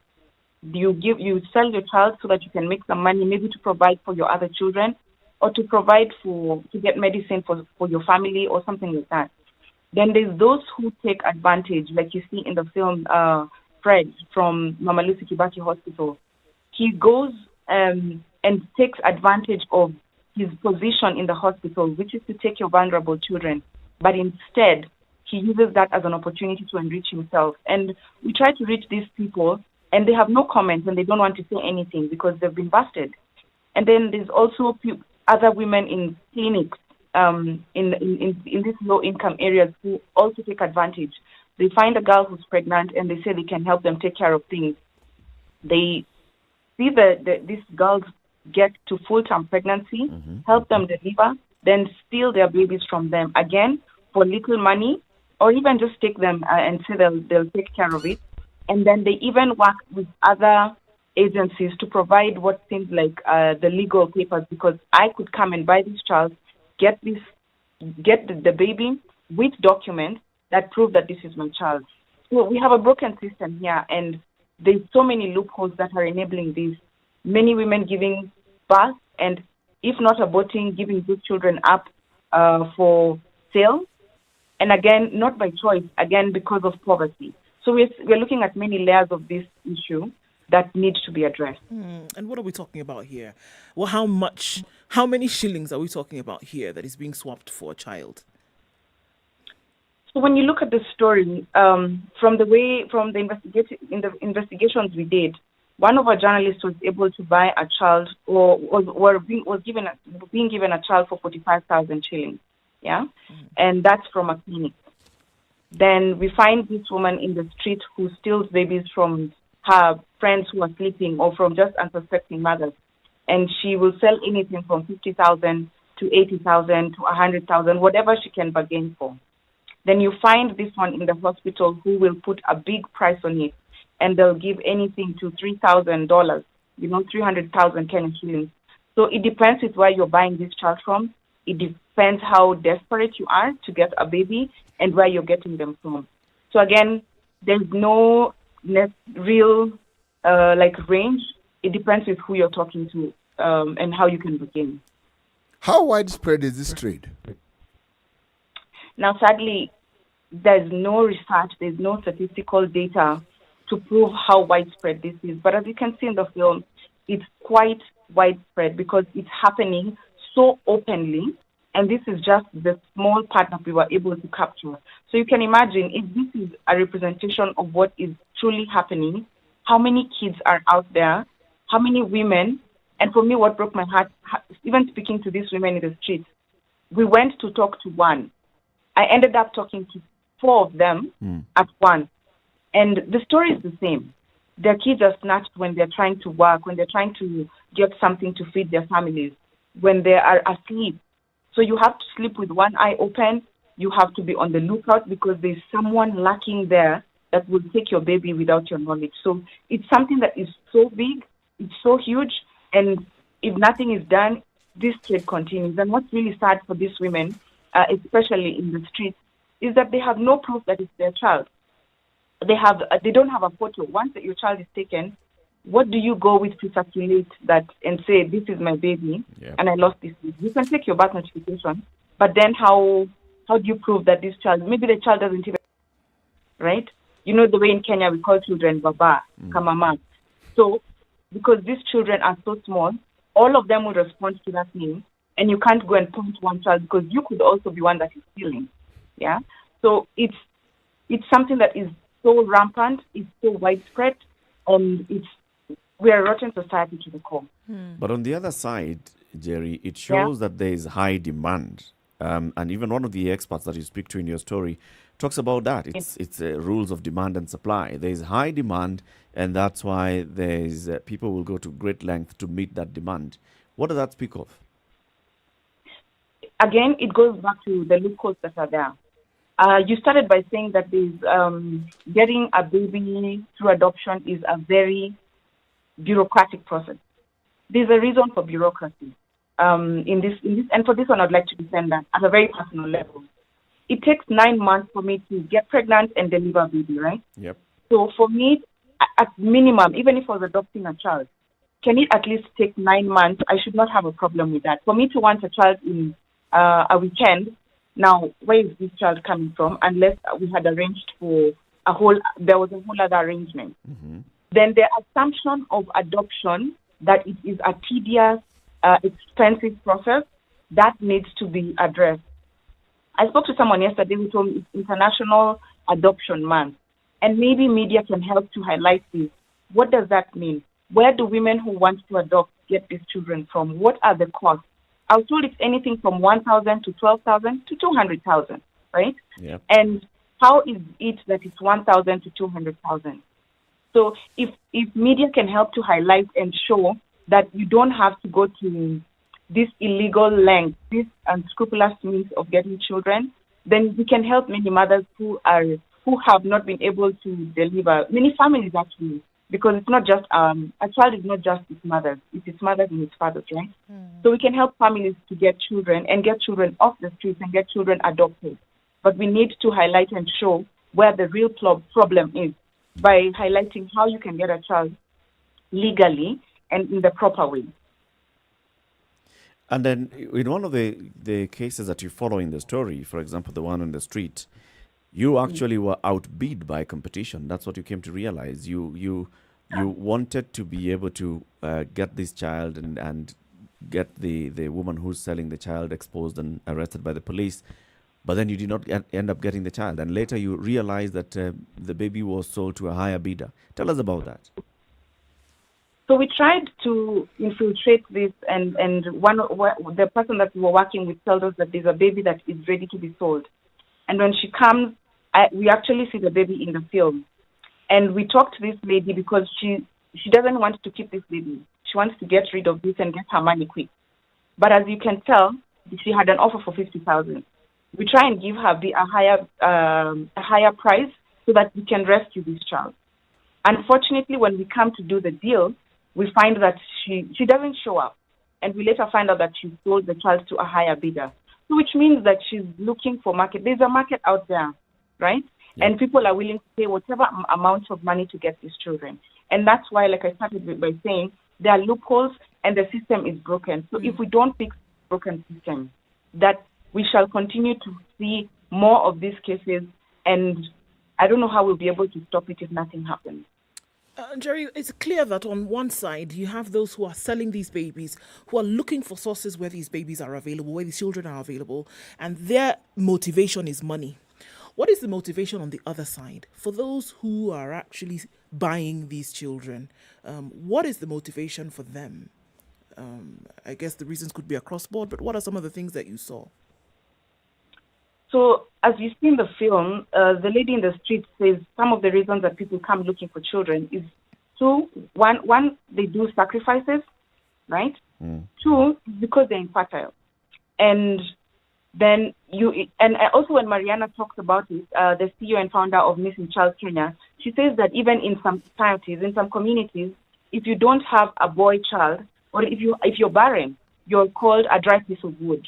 So the things that are motivating the women who are coming to buy these children stem from the being barren, community or society, or call it cultural pressure, and then that compounds into why I would want to go and find a baby. You want to be able to prove that you're worth when you BB, no umefika, you can, So because you don't want to be seen as barren, and also just that societal stigmatization of being barren. There's such a responsibility that has been placed on women, and I can't even explain how, if I can't have a child, it's my fault. Like it's something I can do, it's something that I can fix. Yet it's not a fault, right? If I'm sick, if my husband cannot be able to help me we can't get a baby together, it's not my personal responsibility to ensure that is done. And that is a responsibility that has been placed on women that should not be. So community looks at women and looks down on them when they're not able to have a child. And even when you've had so many girls, you find that there are women who will have so many children looking for a boy. Now, you tell me, culturally, why are we putting women through this? Because there's a higher value placed on a boy child. For me, I pose this question back to us as Kenyans, I guess to us as Africans, that why is it that we value the boy child more than we value the girl child? And also that comes back to, even after this girl child has been had, what is her value in society? Yeah? She's raised to know that she's going to be a wife and produce as many children until she gets however many boys, and then she is worth her life, worth her space in this world. Jerry, Why? are you saying that the value, traditionally speaking, of course, of the girl child has not altered or changed with time, and that they are valued a little more than they were in very traditional times? No, sorry, I'm not saying that it hasn't changed. It has definitely changed, and we can see that because even the rise of girls are getting more space, girls are getting more empowered. I'm not saying that it hasn't changed. I'm just saying that where it hasn't, it is really hurting the society, because again, when you start to separate and say it lies solely here, then you're missing out on the bigger picture, because we need to grow as a family, we need to grow as a society. And if you're only focusing on one spot, on one area, you're definitely losing out on the other part of the family. So I'm not saying that it's generally speaking that's what it is. It's just one of those problems that if we don't address, we'll be talking about this 5 years from now, 10 years from now. My kids will come to radio and they will be talking about this as well. Jerry Mwangi is an investigative journalist. She has produced a piece called The Baby Stealers, a piece by the BBC Africa Eye, and a very, very good piece, Jerry. It's available on YouTube. It's also available on BBC platforms. We thank you very much, Jerry, for shedding light on this. We'll continue this conversation in the next half hour, where we'll be speaking with High Court Judge Teresia Madeka. She is very vocal on matters of children. She has handled matters of children affairs for a long time in the judiciary, and also we'll be speaking to her, getting her insights, and also trying to unravel what exactly is happening in the society. Time for us to take a break, though. 25 minutes after 8, we're live on KTN Home, we're live on Spice FM, and we are online. We'll be back shortly. This is the Situation Room, the only way to start your day. Spice up your life. 24/7 around the world, non-stop. This is Spice FM. It has been a tough year for your business, hasn't it? But you hung in there. You pressed on. You persevered. And now it's time to rise up. It's time to get ready, to get going, to get selling. And Google is here to help you rise up. Get free training and tools to help your businesses adapt and grow online. Visit g.co/Grow Africa to start now.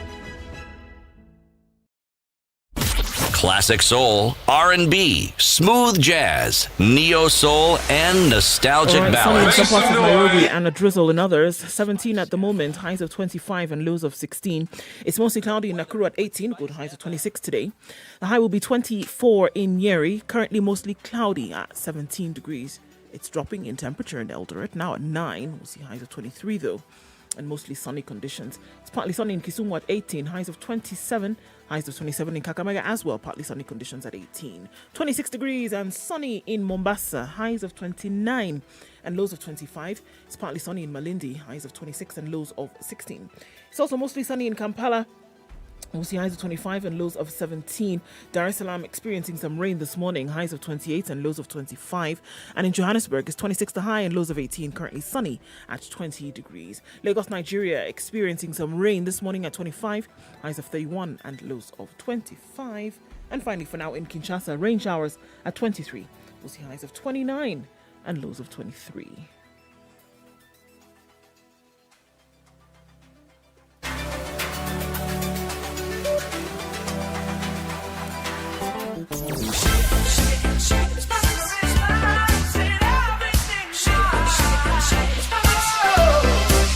Okay, outgoing around Spice up pipeline. your Unusual life. traffic this morning is what is being called in both directions. If you're trying to get towards the CBD or in the other direction, that's what we see. It's already piled up. It's piled up on Mombasa Road as it is on Thika Road.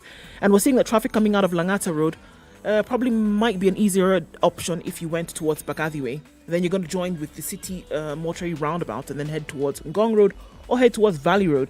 Shouldn't be too bad if you're trying to make your way into the city. Of course, you can use the eastern and southern bypasses. In this case, use the southern bypass, get into the city via Langata Road. But coming out of Thika Road as well, we do see some traffic at the Pangani Tunnel. That's a bit crazy. Also on Jogo Road, it's piling up everywhere you look, guys, today. Mombasa Road is going to be terrible. I'm sorry to give you that doom and gloom forecast, but that's what it looks like. A lot of traffic in and outbound today, so you want to plan your journey ahead of time because this looks like all day traffic. All right, let us know what you see if you're stuck anywhere, and if you have found a gem of an alternative, let us know as well. Spice FMKE on Twitter or text us on 40127.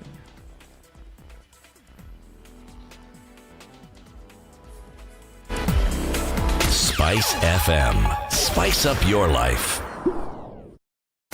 Are you ready? Okay. Spice FM. Mature, intelligent talk every morning. Spice up yourself.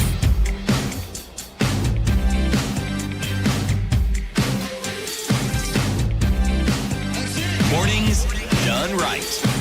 94.4 Spice FM, Nairobi. 8:30. This is Kenya's biggest conversation, the Situation Room, broadcasting on Spice FM every weekday morning, 6 a.m. to 10 a.m. on 94.4 Nairobi, Malindi 97.7, Eldoret 96.7, 90.9 in Nyeri, 96.0 in Nakuru, 102.5 in Kisumu, 87.9 in Mombasa. For 2 hours every weekday morning, 7 a.m. to 9 a.m. We're also live on KTN Home, and we're live on Spice FM KE, YouTube, Facebook, Twitter, and spicefm.co.ke. That piece, The Baby Stealers by the BBC Africa Eye investigative team, has exposed what has been exposed before, but also it brings that conversation back to the limelight. It's bringing that conversation back to the table. Why is it that we have such a lucrative trade going on about children in this country? There's demand, and that demand is what is driving this supply to a point where people are stealing children so they can go ahead and sell them, to a point where people are actually breaking their own code of ethics, working in a hospital where they can even steal children and sell children. Why are we getting to that point? Eric, remember there was a time that in this country there were lots of complaints about pharmaceutical products and other products within hospitals actually being sold, specifically in government hospitals. They come in and they go out. Now, at that point in time, it was just pharmaceutical products without understanding that they were meant for the use of people who came to a hospital and in need of them. So even as Jerry was speaking, talking about a broken system, the question that was in my mind when I think of the things that have happened within the health system and within the country, is it the system or are we a broken people? Are we the ones who are actually broken? We are talking about systems, but us, are we broken? And okay, the question that would follow that, why are we broken? What has caused the breakage? But more importantly, can we mend? Because what is clear is that we are definitely broken. Yeah. Because these systems speak of as being broken. We run the systems. They don't run on their own. Of course. So if we are broken, we will break the systems. It's the human beings who are participating in this Yes. entire value Not the chain. system. Let's just call it a value chain, right? Yes, it is a value chain. It is. And they make decisions and they decide. And it isn't an individual. This collusion starts from the time the child is born. Some parents are involved in it. It probably involves the security forces. It involves adoption. It's as you call it correctly, it's an entire value chain. And it seems like it's a lucrative value chain. Let's bring in High Court Judge Teresia Matheka, who joins us now online. Good morning, Judge. Good morning. Good to have you again on the show. Welcome to the Situation Room. Asante sana. Karibu sana. Asante. Hamjambo leo? Hatujambo. Jambo. Okay. Judge, You can see me, I can't see you. That's unfair. That's an unfair one. But at least I can hear you. That's good enough. You've seen the Okay, story by the BBC Africa Eye journalists. Yes. And this is about, the theft and trade of babies. And the question that the journalist herself, Jerry Mwangi, was asking, is it a broken system? Where have we gone wrong? Siti Muga is asking, is it us who are a broken society? What do you think? Is it a broken system? I mean, that is the reality. That first of all, it's a very sad story. Let me just begin by saying that when I saw it, I was really sad. I happened to have just seen it when Oku called me, and I was just asking myself. I mean, we've had the Children's Act for like 1,000 years. 10 years, more than 10 years is such a long time. Yep.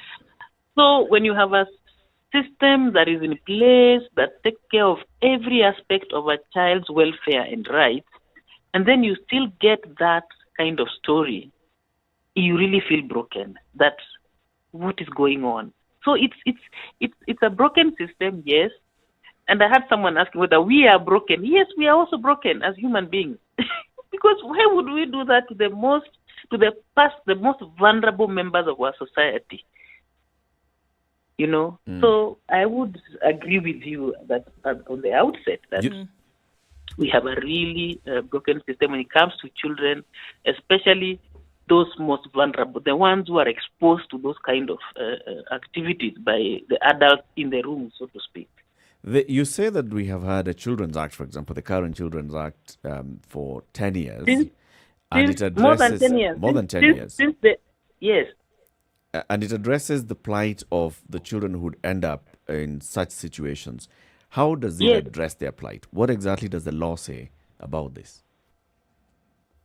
Okay, the first thing is that the Children's Act clearly sets out that every child has a right to parental care, okay?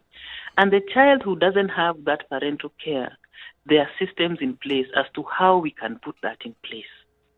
Through adoption, through foster care, and through guardianship. It is there. It is written. Then, if for example, a parent is unable to parent, we have Section 119 of the Children's Act. Again, processes are supposed to fall into place so that this parent who is unable to parent is assisted by the system, the children justice system, to either be a better parent or the child is put in a place where it can be taken care of as the parent is being assisted to be able to parent. So, when children fall into these bad hands, let me just go straight to that particular point.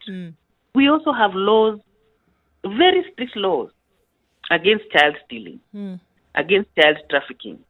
For example, we had a penal code forever, which has a provision against child stealing, just the act of stealing a child, depriving a parent or a guardian of their own child without their consent. And that's what we saw in some of those stories, that a parent is sleeping and the child is taken. If that case investigated and that person is found guilty, then there's already a sentence of 7 years there in the penal code. But so now, Justice, I mean, I have to ask you. You've listed some of these things that that exist, but look at this racket that we are seeing, and these are just the ones that have been found out. These are just the individuals that have been spoken to. There may be thousands around the country that have even made their way outside of the borders of Kenya, right? So, if the law exists, the structure has already been set up, but it's not working. Well, it's because you need human beings to make it work. Without us, the human beings who make these laws, the persons who make the laws, and the people put there to make the laws work, doing our little bit, each one of us along the way, then the law will not work. It will just be there on paper. So when we talk about a broken system, it's just that. In fact, the sad thing is that it took a journalist to blow the story. But I'll tell you a little story. My own personal experience. I have a friend, we grew up together, and at some point in his young life, he went to the streets. And when he came back to himself, he went back to normal life and went to school, and these days works with street children. Then one day he tells me, Tere, there's a boy I was working with.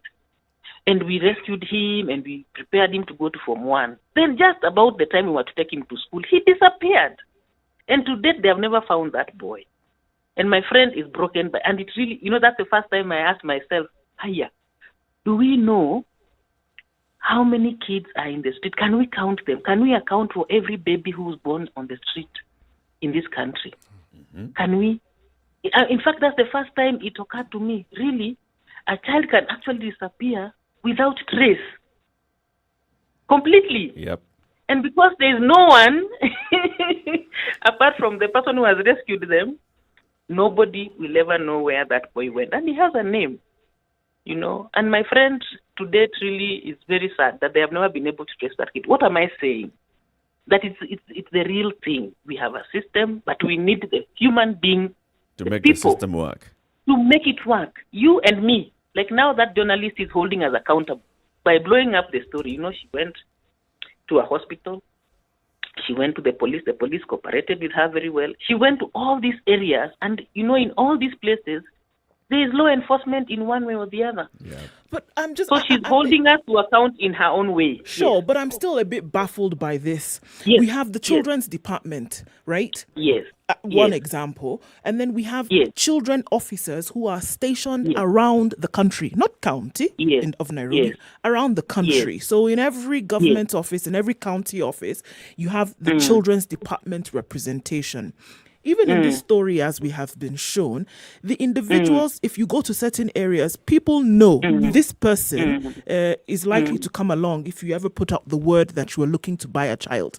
The neighborhood or the community is aware that there's this individual who then would be responsible for such if that was your desire. Now, if the community knows, then the next thing that goes off in my mind is that security agencies such as the police also know that this is what is going on.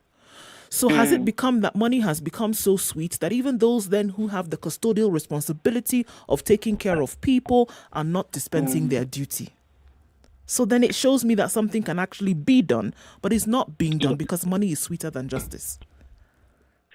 you've just hit the point that we have people, and we say that the persons who commit crimes always are ahead of the criminal justice system. Why? That's how they break the law and get away with it, and we have to look for them. Yep. So somehow they are always ahead of us. So it is us, the law enforcement, to ensure that we have systems in place to catch them faster, and also to prevent. Apart from running after them, to have a preventive mechanism in place so that when children fall through that crack, they don't land in the hands of the seller or the buyer, but they land in the hands of the protective person. So you have talked about there being a children officer. There's a difference between, how do I put it? When we come now, like for example, to court, there's a difference between evidence and what I heard someone say. Hearsay. So a children officer may receive a story and hear, okay, Mama Fulani huwa anafanya hivi. Then maybe she'll take the report to the police to investigate, because they are the ones who have the investigative, the powers to investigate such things.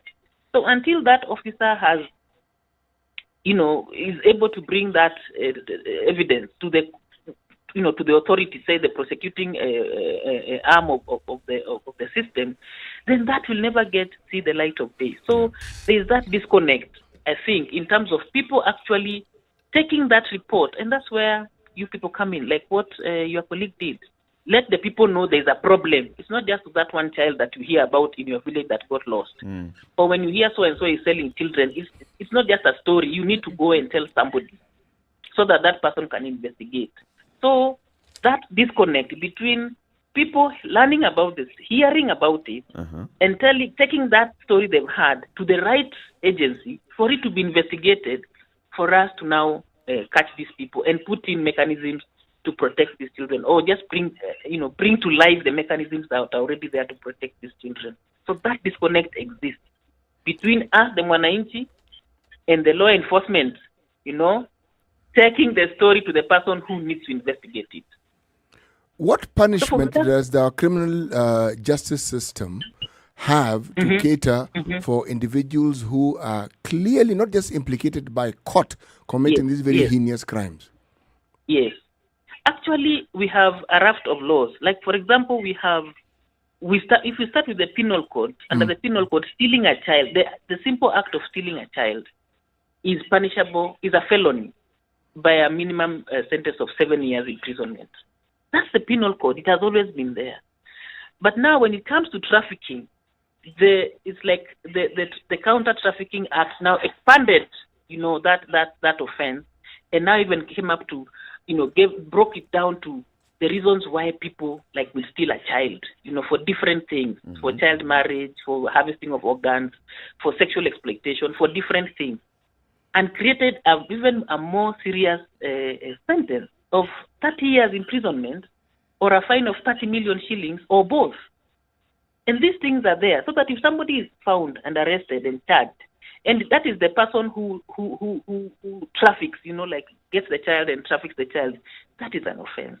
When we come to the Children's Act, under the adoption section, if somebody gives a child, offers a child for adoption or for guardianship or for fostering, as a reward, it's again another offense, which is punishable by 3 years imprisonment or a fine of 100,000 shillings or both. So the law is there actually. So depending on the facts of the case, when the person is caught or arrested and charged and prosecuted, depending on where, the sentences are quite serious. So they're not lenient at all. The consequences are quite serious. The only thing is that probably getting these people, and I heard there was an interview of somebody in that clip who talked about cartels that protect one another. I think it was a lady from Missing Child. There's a lady who was interviewed, and she talked about cartels that protect one another. So you find, again, apart from going to look for the child and putting systems in place for the protection of this child, the law enforcement still has to unravel these cartels. Some criminal network. That's the feeling I got. And remember, the persons who are being trafficked are persons who may not be able to tell you the story. Yeah. That is the saddest bit of it. A child you had the age limit, about 3 years and below. That's what I heard from the story. 3 years, everybody is 3 years and below. That child cannot, even when you find them, they may never be able to tell you the story. Ni fulani alinichukua, akanipeleka hapa, akanifanya hivi. You know, they'll always have a feeling that something is wrong, but they may never be able to tell you the story. So again, that is the biggest problem again we have with those people who steal children, because they are young, they can't speak for themselves, and they can't tell the story themselves. So it's again left to us, the adults in the room. There's the other side that is really bothering me here, Judge, and this is the side of the demand. So let's just categorize and say that it's possible that there are people who go ahead and spend so much money to buy a baby for criminal reasons. They maybe want to participate in rituals or whatever. And then there are those who may want to go and spend that much money because of the kind of desperation that they are at to want to get a baby. What does it say about our procedures then for this person being able to adopt a child? Because there are legal ways of adopting a baby. Yes. Is it speaking about there being so many barriers in the adoption, even from just information point of view? Not many people know if I wanted to adopt a baby, this is what I'd do. This is where I'd go. This is the procedure. This is the process of adopting a child. Does that speak of that? Yes, I would admit that. And recently, I think you saw that the Family Division launched a simplified version of the adoption procedures. But personally, I would say they need to be simpler. They need to be made. You know, I always talk about a system that is visible. You know, visible to everyone. If you stand there, you can see it. That is available and affordable and accessible to everyone. But our adoption procedures, our adoption law as it is now, it is my personal view that it is not that visible. I've dealt with adoptions where the persons adopting are just farmers from here. You know, a couple, they've never had a child. And they've heard about this, and you see, it's costly. They have to travel from wherever it is and go look for an adoption agency somewhere in Nairobi, then keep going there for a period of time. So it speaks to that as well, and that it is something we haven't demystified. You know, there are still people talk about kununua mtoto. You know, I mean, in normal parlance at home, you'll say, walinunua mtoto. So even if they went through the adoption process, that is the word that you'll hear there, that they bought a child. So we need to demystify the process. We need to simplify it even further. We need to make it something that, especially for the local adoptions, that someone can, find it somewhere, be able to find in a very simple way the information. Say even send an SMS to some place and get information that this is what you need to do. Exactly. But right now, and it's done in the High Court. So I would agree with you that that's one thing. But adoption, those processes are not just the court. It's a multi-agency thing. You know, it starts with someone having the desire and going to the Department of Children's Services. It involves the Department of Children's Services. It involves the chiefs. It involves the police. You know, all of us have a role to play. Until the child is adopted, all these people are involved one way or the other. So being able to show people how they are connected, and people knowing where to start and where they'll end up, I think that would make it much easier. So there's a need even to make the adoption rules or that book that was launched in a language that everyone understands. And to destigmatize the whole process.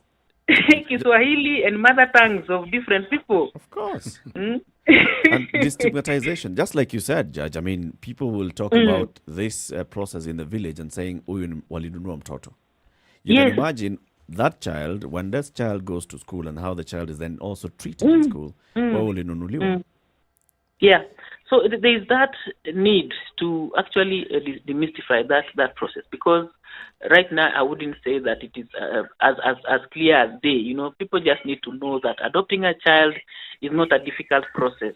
There are steps to follow, which we can reduce, I think, and make it much easier. There are steps to follow and maybe make the process, cheaper or even free, that people can adopt a child without it costing them money, to pay for the processes.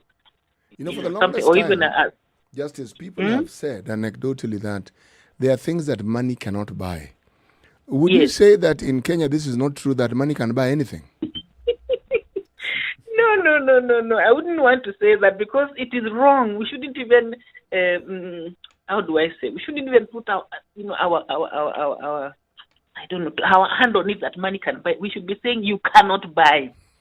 Money cannot buy your child. You are actually stealing that child. You are destroying somebody's child. You are doing an ungodly thing. We should be able to tell people money cannot buy your child. It Money seems to cannot me buy that them it's back. something that needs to get as much acclaim as other things have.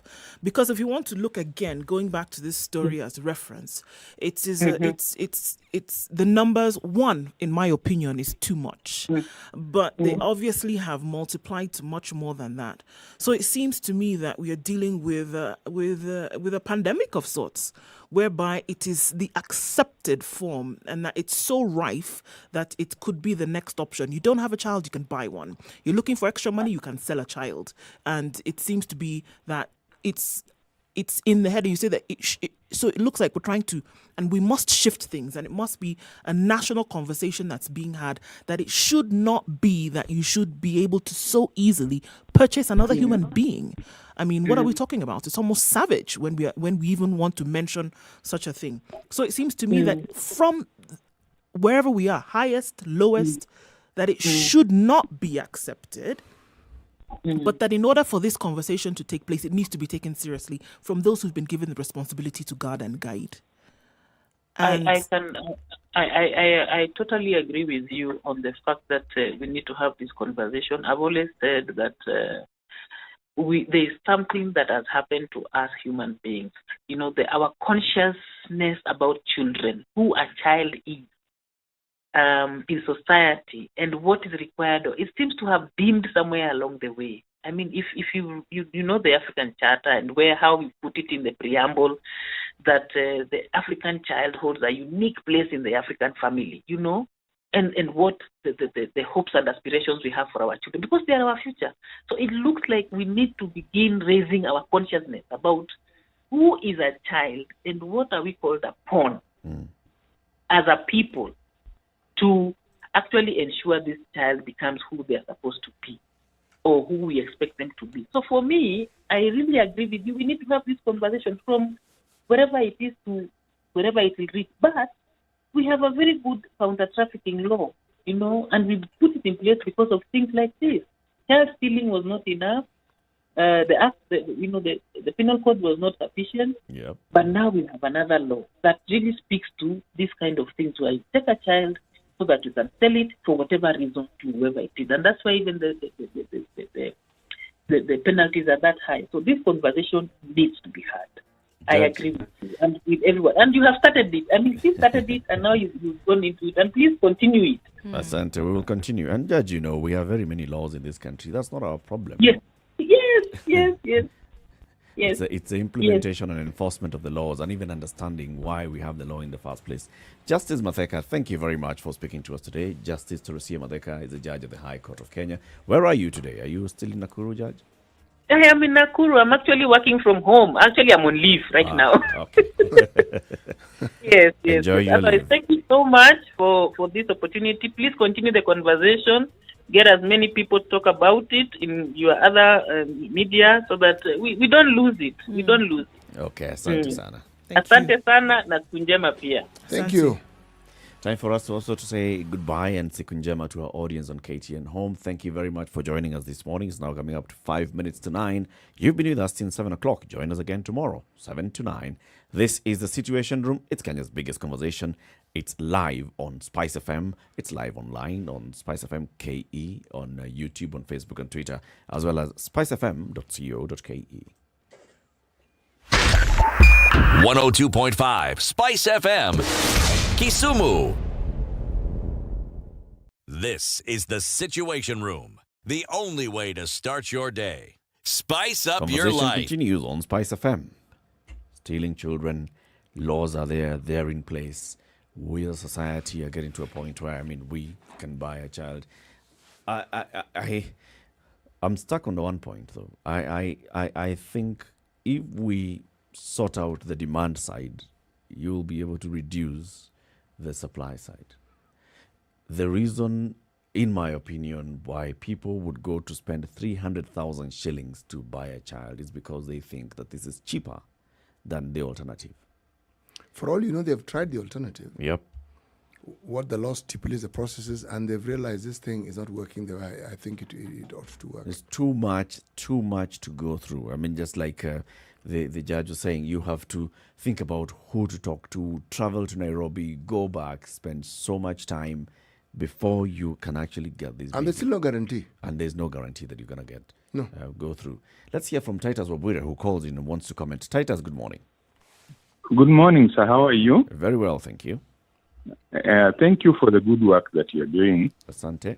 My name is Major Retired Titus Wabwire. Mm-hmm. I'm calling from Busia. Yep. And I just wanted to contribute a little bit on the topic. Mm-hmm. I realize one of the gaps in this country is building the capacity of the community. The community can address that issue very effectively. There is a concept that was introduced in this country, which is very, very effective. It was introduced in 2005, or rather in 2002, and then implemented in 2005. Mm-hmm. That is community policing. This is a concept that was introduced in the world in 1829 in Britain. Community policing is basically the partnership between the community and the law enforcers, the police, I should say, to address issues of crime, issues of the community, fear of crime, and improvement of the livelihood of the people. Yep. So when it was introduced in this country, you realize that the police are reactive. The concept is proactive, where they need to come together with the community to address the causes. Now, when you look at this problem, the community, the capacity is not built. Those people who are, the parents, the family that are disposing of their children, their capacity is not built in a manner that, you see, even these laws that the judge was talking about, not many people understand in the community. But with the community policing, it is a very, very effective concept in a way that you cluster, you map the community, you cluster homestead, and then you have representatives of 10 households, the Nyumba Kumi. How would they, Major, how would they be able to then curtail the spread of this menace of people selling children? Now, you see, let's look at it from the basics of community policing. Once the community is clustered and is mapped and clustered in 10 households, and then they get a representative. This representative will be able to know what is going on in each and every household. And in that process, if there is anybody who comes in the community, by the way, community policing is about knowing each and every person. And then anybody who comes in the community the host must report to the committee that has been formed. So you find that there is nothing that will go on within that cluster that the representative does not know. So you find that is one effective way of stopping anything that is illicit to happen. You get the point? Good point. And then you see the police have no business being in the police station. They should be they partner. They should be with the in community. My explanation, they partner with the community. They move away from the police to the community. And you find Good that points. the police... Good points, Major. who are- Asante sana. I think we get your point, and thank you very much for your contribution. And yes, indeed, this is something that even the communities should be able to start exploring and finding ways of working amongst themselves and with the local law enforcement and security agencies. Thank you very much, Tatas Wabwire, and we wish you a good day. Thank you too. Asante. Continue with that nice conversation. Asante Thank sana. you. It's 9:01. 94.4 Spice FM, Nairobi. Okay, best way to describe traffic this morning is messy in different parts of the city today. Mombasa Road looking crazy, coming off of Thika Road into the city centre. Not so bad from Thika Road now. Most of the traffic seems to have died down. Mombasa Road is where we're getting the bane of most of this today. And so this is affecting traffic going into South B today and also going into South C. There's a problem today. It started at Nyayo, trying to get into the CBD. And we're being told even the Panya routes have traffic today. It's a crazy one. So again, it's going to need a lot of patience. And we also know that public service vehicles, matatus, are carrying at full capacity in the full glare of the police. It would appear that the police have other things that is garnering their attention this morning, i.e. the traffic on Mombasa Road. People have been trying to leave for town for an hour and have not even gotten to South Sea just yet. So this one we're looking at now. Spice FM KE. If you find an alternate route where there's no traffic in the Panya route, let us know or text us on 40127.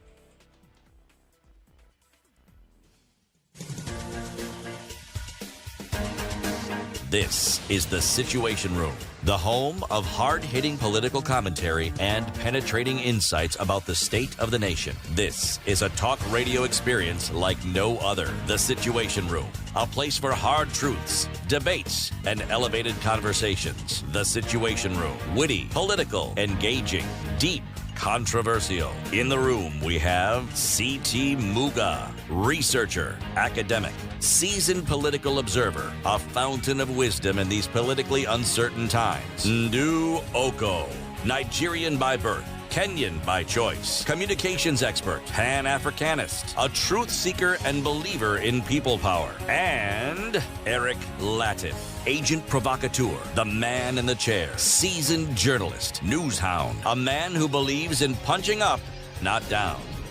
This is The Situation Room, the only way to start your day. 3 minutes after 9. This is Kenya's biggest conversation, The Situation Room, as we begin the hour CT. Today's proverb.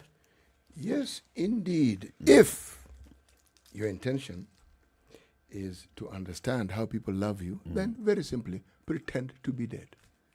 Yes. Why should it matter whether people love you or not? It does. It does.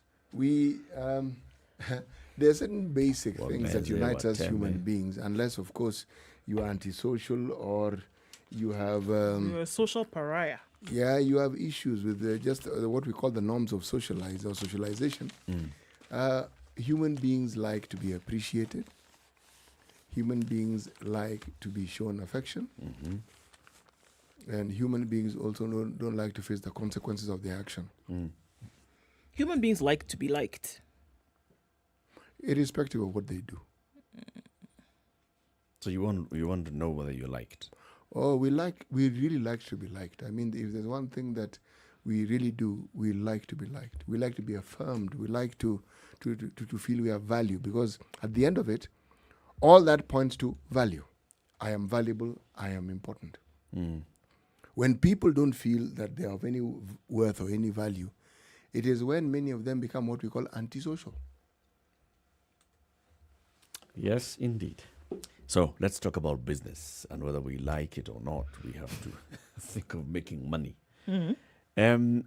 We've been having a conversation with a Google expert, because we've partnered with Google on how to get people online, get your business, getting more visibility, get your business opportunities, both in your local market, your current market, and expanding your market opportunities as well. That's why we've been speaking with the Google SME lead for East Africa, Rosemary Momanyo Pio, who has been teaching us various things, tools that you can use that are available for free on Google. And now we started getting into a point where you can now take advantage of the platform that Google is, of the wide a network that Google presents and brings to you to even get your business seen.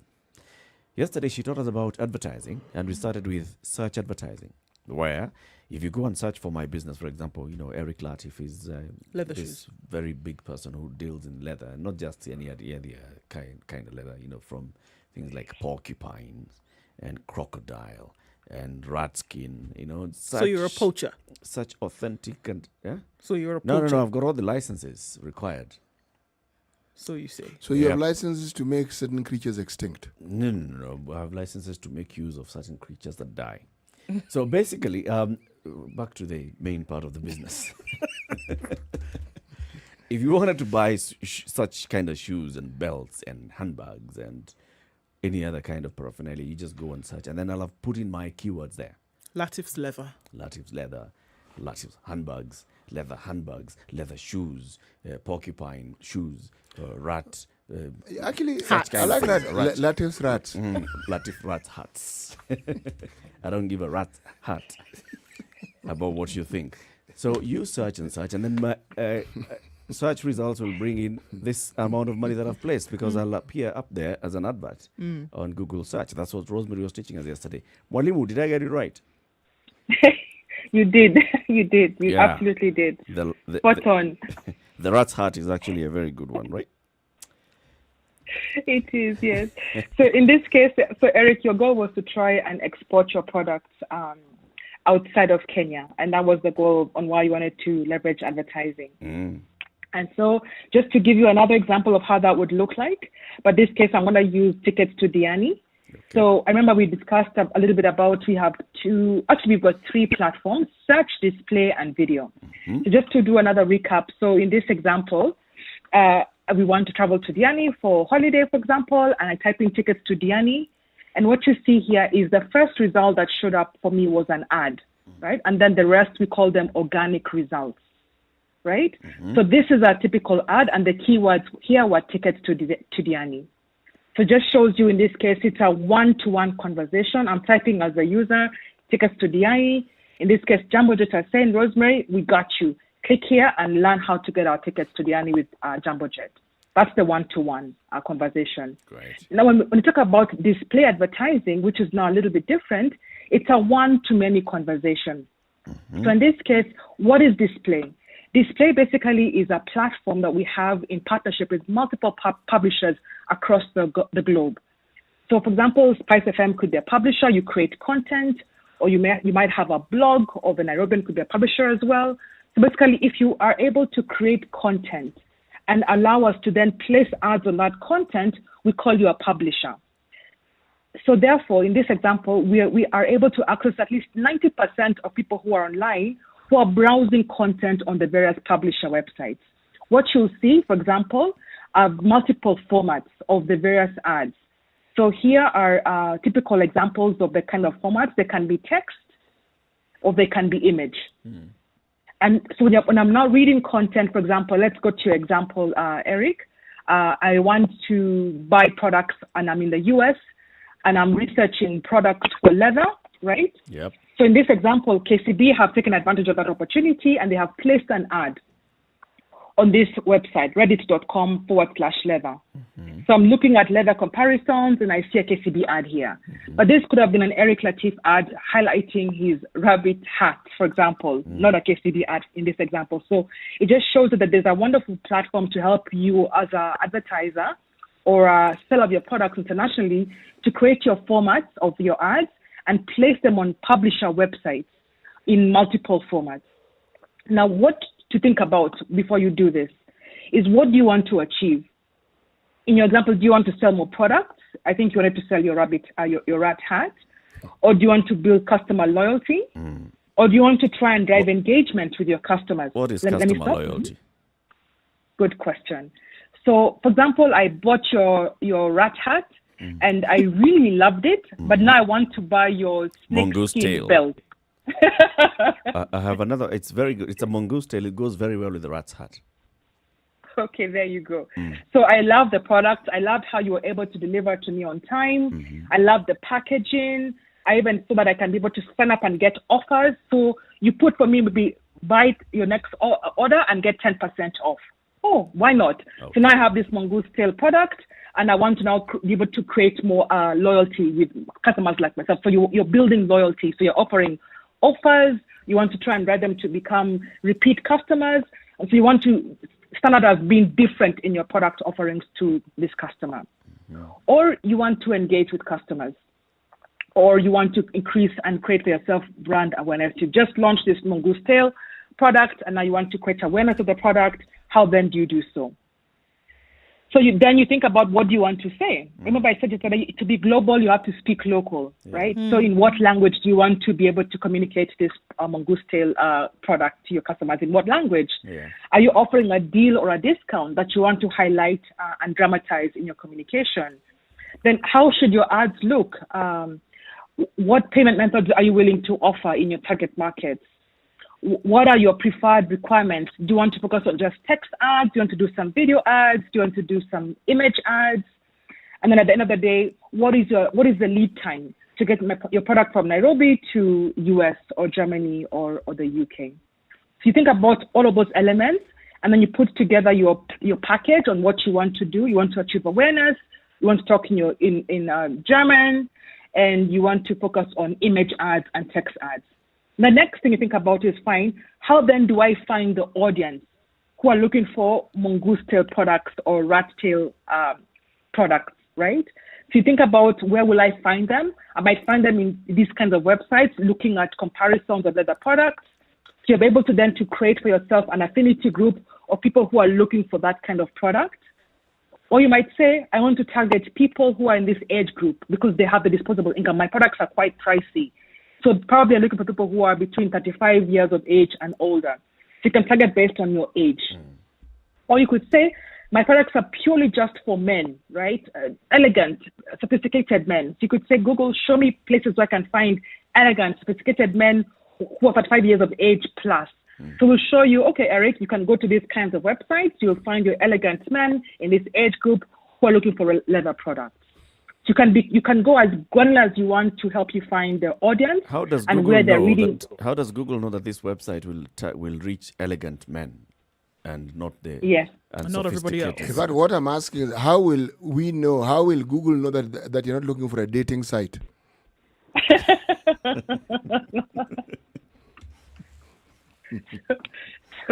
So as I said, we have publishers, right? And our publishers tell us what content they're providing to us. So for example, we could say, I'm looking for sites that currently are selling leather products.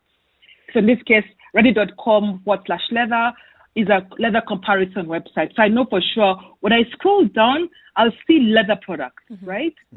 So we're able to say, fine, categorize. If you're a publisher and you want to allow us to place ads on your website, define to us what content you're providing. And then what happens is we go into a revenue split agreement with the publisher that says, fine, in this example, I came here, I'm looking for leather products. And then if an ad is served on my website, what happens is I'm going to receive a revenue share from Google. So for example, it could be 70-30, where I keep 70 as a publisher, Google keeps 30% of that, whatever the agreement of the amount is. Okay. But up front, you decide I'm selling leather products and I'm in the US and here is my audience. So we're able then to tell who are the leather publisher websites and who are the demographics. Because I can tell, if I go into this website, I can now be able to tell you who logged in and who browsed the content. Whether it was elegant men or it was people in this age group. So you can almost infer by their content who they are and what they're looking at. Okay. So just basically, this is how come when we are browsing, I'm just, browsing on a random website, let's say the standard website, and I'm looking through and I'll see some ads on the site, some pictures on the side, and these are just written ad. And it has it's clearly not anything to do with the kind of content that I'm reading. Or sometimes I'm actually even reading an international publication, let's say Forbes or the other, and I'll see a local ad and I'll ask myself, hey, this person is actually making so much money. They're advertising on Forbes. Kumbe, it's Google. It's Google enabling that advertiser to advertise on Forbes. So as you can see in this example here, KCB are not in the US, they're in Kenya, but you can see a KCB banner on a US leather comparator website. So the KCB said, Google, help me find, I want to communicate the fact that I have this program to upskill the youth for better tomorrow. Just blast my advertising on these kinds of websites. I care more about people who are able to meet my requirements. They must be youth, or they must be women or men, and they should be browsing this kind of content. So blast my ad on these kinds of platforms. Okay. And over there, Google, don't put my ad on competitor websites. Okay. Because therefore, so you can agree on where you want your ad to show, and even say, don't put my ad on adult content websites, for example, to City's point. So you can limit where you want your ad to be seen, and you could also say, I want my ad to be seen on these kinds of platforms. All right. Will it be the same as such, where I'll only pay if someone clicks? Good question.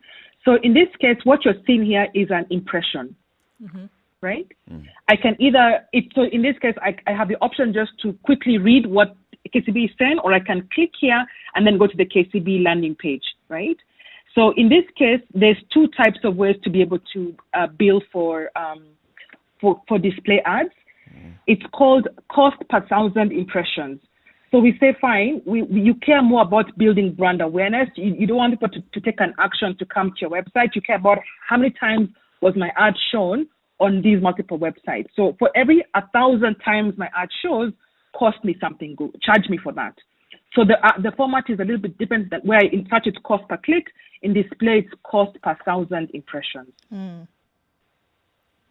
Okay. So if they don't, if it's a 998 impressions, I will not pay. No, it needs to get to 1,000 impressions, and then you get your first bill. All right. If it's 1,005, you pay for the first 1,000, and then you wait for the other 1,000 to come again to get your next bill.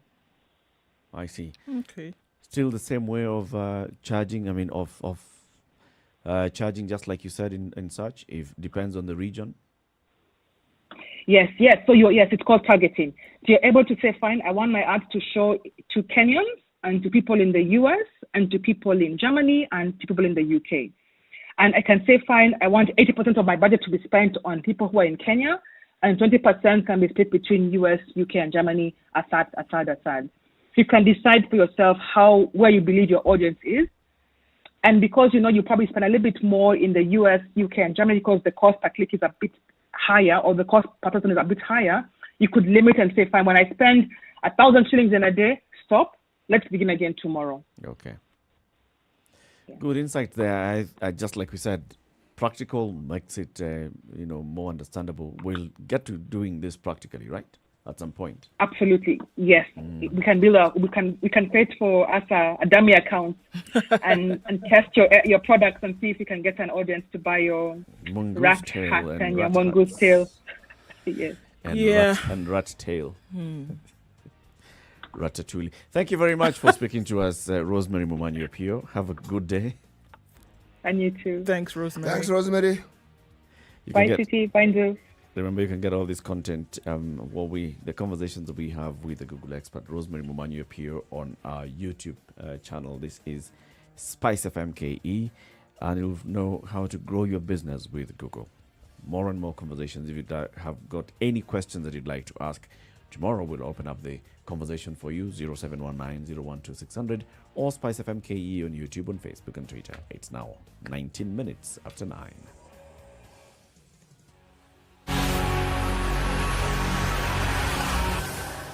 This is the Situation Room, the only way to start your day. Spice up your life.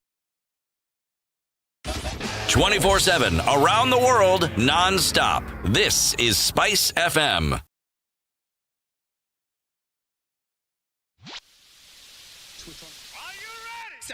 Tell the DJ turn it up, let the DJ bring it back. Tell him that you like that. Yeah. Rude boy, I'm a Rudy. See my fans wanna shangilia. It's that time again where we bring you the best of music and entertainment. The 6th edition of the Pulse Music Video Awards 2020 is here. Yeah, I told you I was taking music international. Let's show the whole industry at large how to buckle up. Owning the virtual space in Kenyan music is the theme for this year, so get those nominations coming through and we will bring the acts to you. Simply log on to www.standardmedia.co.ke/PMVA and submit your favorite songs starting 3rd November to 17th November 2020, and we'll do the rest. This year, we are bringing the entertainment back to life.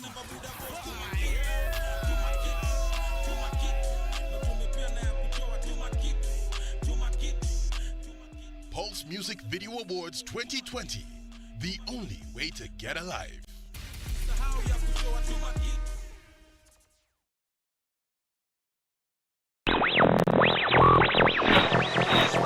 It's 17 degrees and light rain in some parts of Nairobi. We'll see highs of 25 and lows of 16 today. Mostly cloudy conditions in Nakuru at 19, highs of 26 and lows of 15. It's mostly cloudy in Nyeri at 19. We'll see highs of 24 today and coming down to a chilly low for Eldoret at least of 11.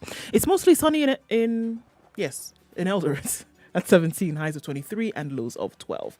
Partly sunny conditions in Kisumu at 21, highs of 27 and lows of 18. Kakamega is sunny at 21. We'll see highs of 27 and lows of 14. Mostly cloudy conditions in Mombasa. 28, highs of 29 today and lows of 24. It's sunny also in Malindi at 21. The rain seems to have dissipated. 26, high and lows of 16. Mostly cloudy conditions in Kampala, moving out of Kenya now. Highs of 25 and lows of 17. Rain is expected in Dar es Salaam for most parts of this morning. Highs of 28 and lows of 25. We're looking at sunny conditions in Johannesburg at 21. We'll see highs of 26 and lows of 18. Lagos is experiencing light rain throughout most of this morning at 25. Highs of 31 and lows of 24. Rain showers in Kinshasa at 23. Highs of 29 and lows of 23 today. Cloudy conditions through Beijing as they go well into early evening. At 10, we'll see highs of 14. And Paris at 11 is clear this morning. 14, the high and lows of 8. London at 13 is mostly cloudy with highs of 15 and lows of 12. And finally, for now, it's a chilly morning in New York at 8. That'll be the high for the day with lows of 1.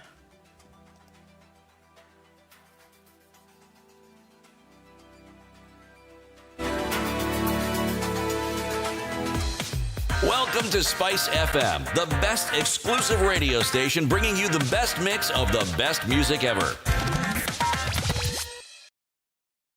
Mature, intelligent talk every morning. Spice up yourself.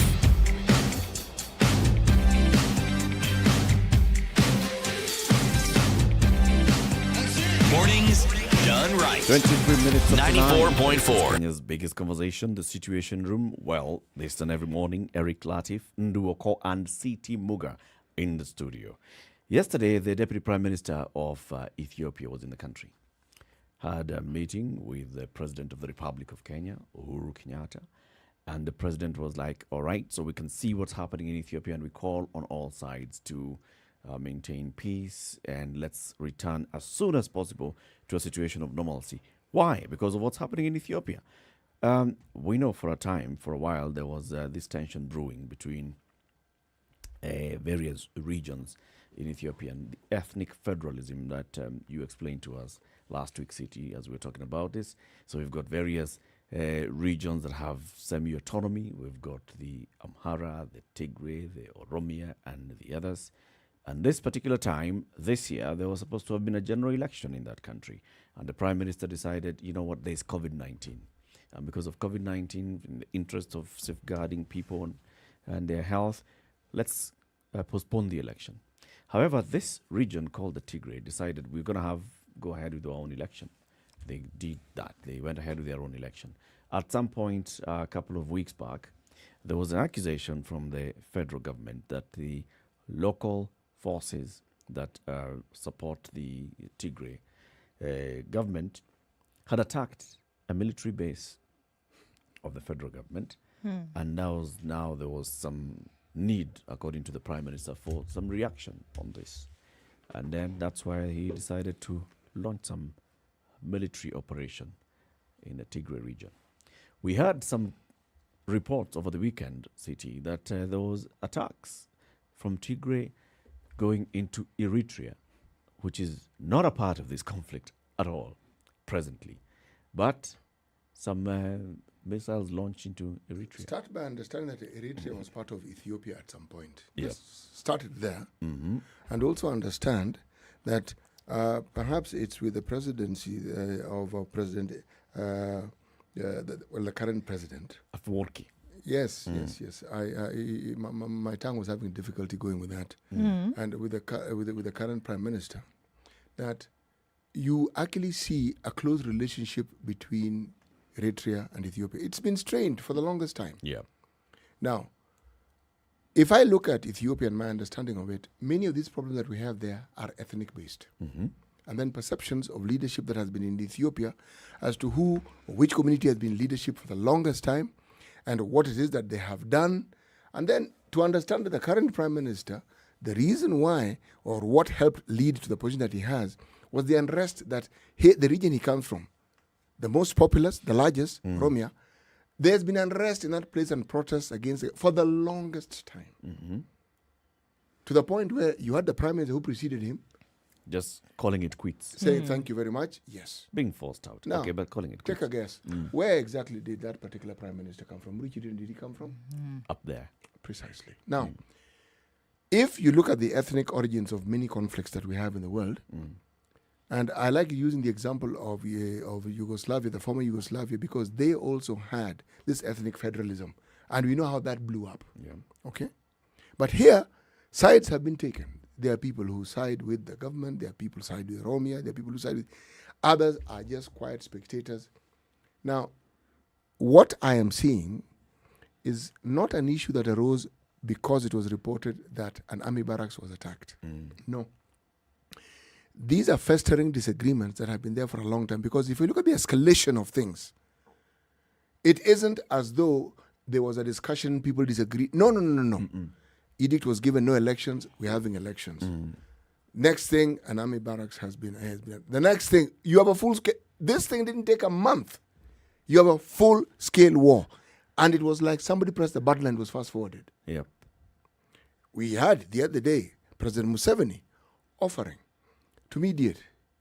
So when we need you, we shall call you. We will tell you. Yeah. But refusal. yes, but meantime, this is a domestic issue, and we are settling it out domestically. Now, regional leaders actually now raising their voice on this. We see the president speaking about this. The president also speaking in parliament last week when he said there are some countries in our region that require a handshake. And there are those that were like, Ethiopia, maybe, and other countries. But regionally, what does that mean? We can see the kind of tension that has been building up between Ethiopia and Sudan and Egypt over the building of the dam. We can see recently, for example, the mobilization of Egyptian troops into Sudan for what they're calling a joint military exercise. We have seen now the attacks going over into Eritrea. Is this likely to spill over into the region, and what impact would a full-scale civil war in Ethiopia have on the region? Let's bring in somebody who understands this region very, very well, and this is the former head of the Intergovernmental Authority on Development, IGAD. He's a former executive secretary, Ambassador Mahbub Maalim. Good morning, Ambassador. Good morning, sir. How are you? And thank you for having me. We're very well, thank you. Thank you very much for speaking to us this morning, Ambassador. You have had our introduction, how we're talking about the escalation of the conflict in Ethiopia. Just before we even get into, asking our questions, just give us your own perspective of what's happening in Ethiopia and what's likely to happen in coming months. Well, thank you so much. Yes, I was listening into your conversation, and I think you have it all right, and you're well briefed, and everything you said correctly. You said, and I was listening in, is quite correct. This is a very, very unfortunate situation, and as you all said, it was just kind of a flare. We did not expect it to take the dimension it is already taking in such a short time. But this is what happens when there are kind of volcano actions below the surface of what we see. And I think this is something that must have been brewing for a while. But that is a story for another day. But right now, the issue is very, very serious. There's so many. Right now, the figures fluctuate up to about 25,000 or even more. Some papers are quoting, getting into Sudan. Poor Sudan is in a situation where that country now is in a coalition, a very unique coalition. Yep. That is unique globally because it's a coalition between military and civilian, so it has its own infancy problems. Yeah. They chair IGAD now, so Prime Minister Hamdok, my friend, Prime Minister Hamdok is now chairman of IGAD, and therefore you can imagine, the pressure from his country and the pressure of being heads of state summit chair right now, and having all these refugees in his country, so they need support themselves first and foremost. We have an escalating situation where the TPLF group in Mekelle look like they are determined to bring in and internationalize the war by bringing in Eritrea. There has not been any good relation between Eritrea and TPLF, despite the fact that they're ethnically basically almost the same people, and they share a border. And therefore, I'm sure Eritrea must be under pressure to kind of be forced probably to respond. Then there is a concept of Ethiopia, where Ethiopia for a very long time has made very admirable progress in the area of development, and where they gain now to lose all those simply because of not being able to sit down and dialogue. This is going to be, it has a potential to become a regional war, and that IGAD itself being a composite organization of member states being split in the middle of various regions and various interests. So this is a disaster that's brewing, which we need to, as much as possible, get into very quickly and try to nip it in the bud before it gets any worse.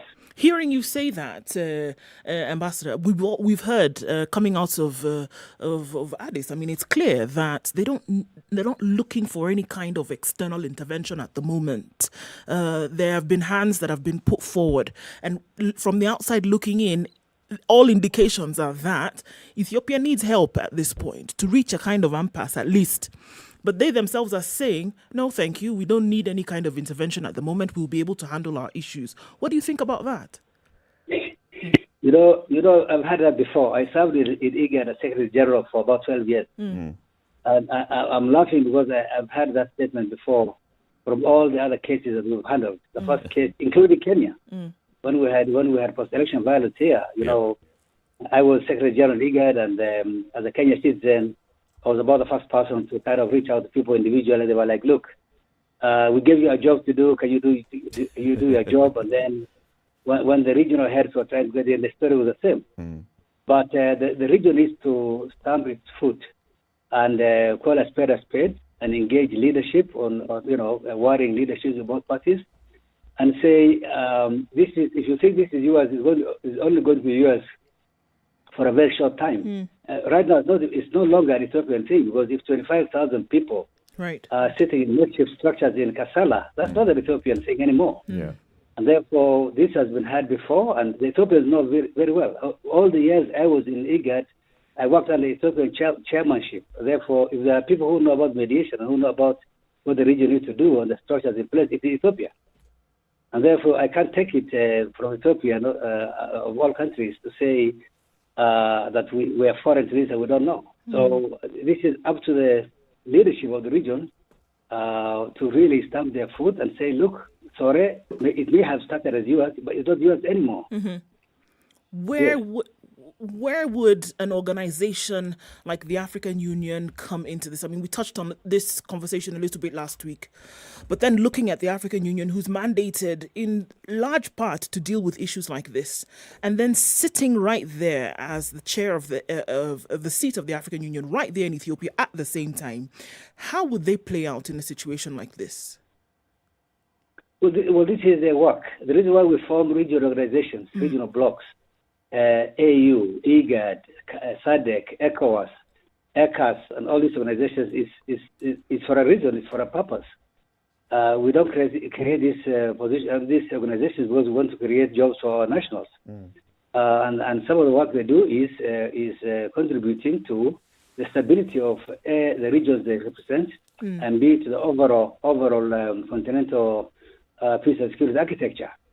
And therefore, it is normal for, at the beginning, for egos to kind of take the front stage. And you hear people saying, We don't need anybody. This is an internal war, stuff like that. But there are mechanisms. This is a time when the phone calls need to be from the principals to principals. It's not for, so that they break the ice initially, because these people at that level are normally very polite with each other. They know each other well, and they transact deals all the time. Yeah. So that, an initial personal understanding is reached, after which then the technicians are given instructions to take the button and start the mediation process immediately without any failure. In your opinion, if the parties that are involved in this war were on, if I may use a simple term, on talking terms or on terms that they could listen to reason other than going to war, do you think the current crisis could have been averted? Well, these guys, I don't want to believe the group that I know all these people personally. So I don't want to believe that there's anybody among the groups who are now worrying that will not talk to any other person. These are colleagues. They worked in the same government together for a very long time. They know each other better than the rest of us. These are ego issues, and there's no time for ego at this time of at this point in time in the history of their country and in the history of our region. Therefore, all that needs to be done this is basically almost like sibling rivalry. So that's why you require an elder brother, who in this case must be the leadership in our region, to kind of very quickly pick up a phone and kind of laugh it off and say, look, guys, we need to talk. This should not be as complicated as it appears to me. It is very complicated already. I don't want to make it look like it's not complicated. It is complicated, seriously, but it can be done. It has been done before. I mean, we've done in IGAD for the period I was there. We did the Somali crisis for a long time, protracted. We're still doing it now. We did the Sudan crisis. We did the South Sudan crisis. We did the South Sudan crisis. We did the Kenyan crisis. We did many crises, and mechanisms are there. In fact, IGAD as an institution is best placed institution. That was the basis for creating even the African Union peace and security architecture. So this we called out at the right time by the leadership of the region. There are those who've argued, I don't know how correct they are, that all this was very well orchestrated and timed to actually chime with the U.S. elections. Because when you talk about a big brother who can be listened to, I would ask, on this continent, who is the big brother they would listen to internationally? Who is the big brother? Now, the big brother who often people listen to for a long time has been the U.S., sometimes maybe Russia. But if they are involved in their own election issues, is it really likely that they would actually have the time and the means to get involved in someone else's conflict? Well, I'm sure the Americans would have time for everything that they need to do. I mean, the senior American ambassadors in the region. There's one that I know personally. I know the ambassadors personally in Djibouti, in Addis Ababa.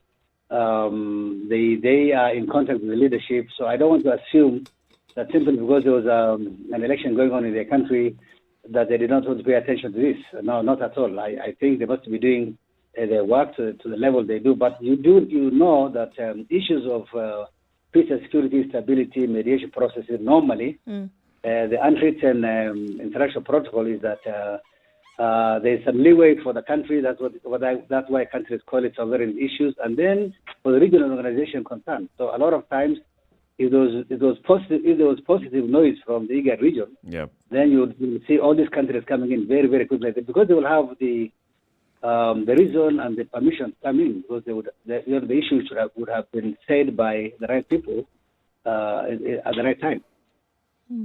Looking at the countries around the region and those that are members of IGAD and those that are even maybe not members of IGAD, and the honesty of having a conversation around the table with these leaders. You say these are people who know one another. The conflicting sides within Ethiopia know one another for a long time.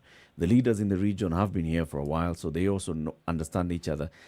Is there a likelihood of them sitting around that table and speak from a point of honesty? You guys in Ethiopia have been having these problems for a long time, and now it's about time that we address the underlying issues. Is it possible? Well, I was very encouraged yesterday when I learned that the Deputy Prime Minister and Minister of Foreign Affairs, His Excellency Demeke Makonnen, who was in Nairobi and met our president. I was very, very encouraged because our president is, by his own character, a peacemaking person. Right there is an opportunity. I hope the message that the Deputy Prime Minister brought to our president is that of asking our president to intervene. I hope. I mean, I'm not privy to the information, but I hope it is so. And if that is so, then there is already an opening, and I'm sure our president can kick off a discussion.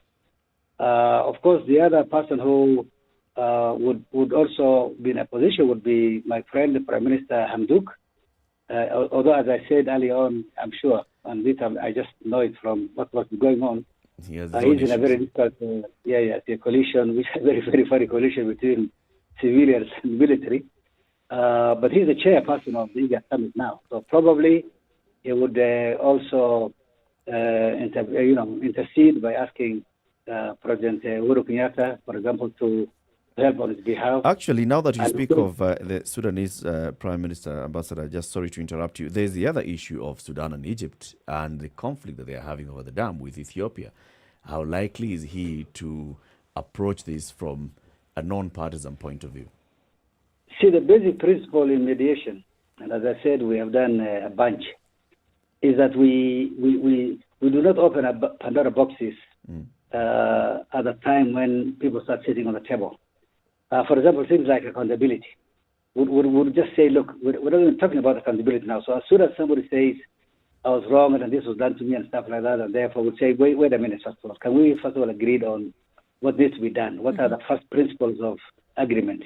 How can we have unfettered, for example, humanitarian access? How can we help those who have run away? How can we help the country that is hosting them? How can we have an immediate ceasefire? Those are things that need to be answered. So in this case, even though the issues that you've mentioned are clear, and yes, it's true they exist, but they are not for discussion now. What is for discussion now is how the refugees that have run away from northern Ethiopia into Sudan can be assisted, and how Sudan can be assisted, and how Sudan can play its role as chair of the Intergovernmental Authority of Development now, or request other countries like Kenya, for example. And that's why I say I was very encouraged when I heard the Deputy Prime Minister was here.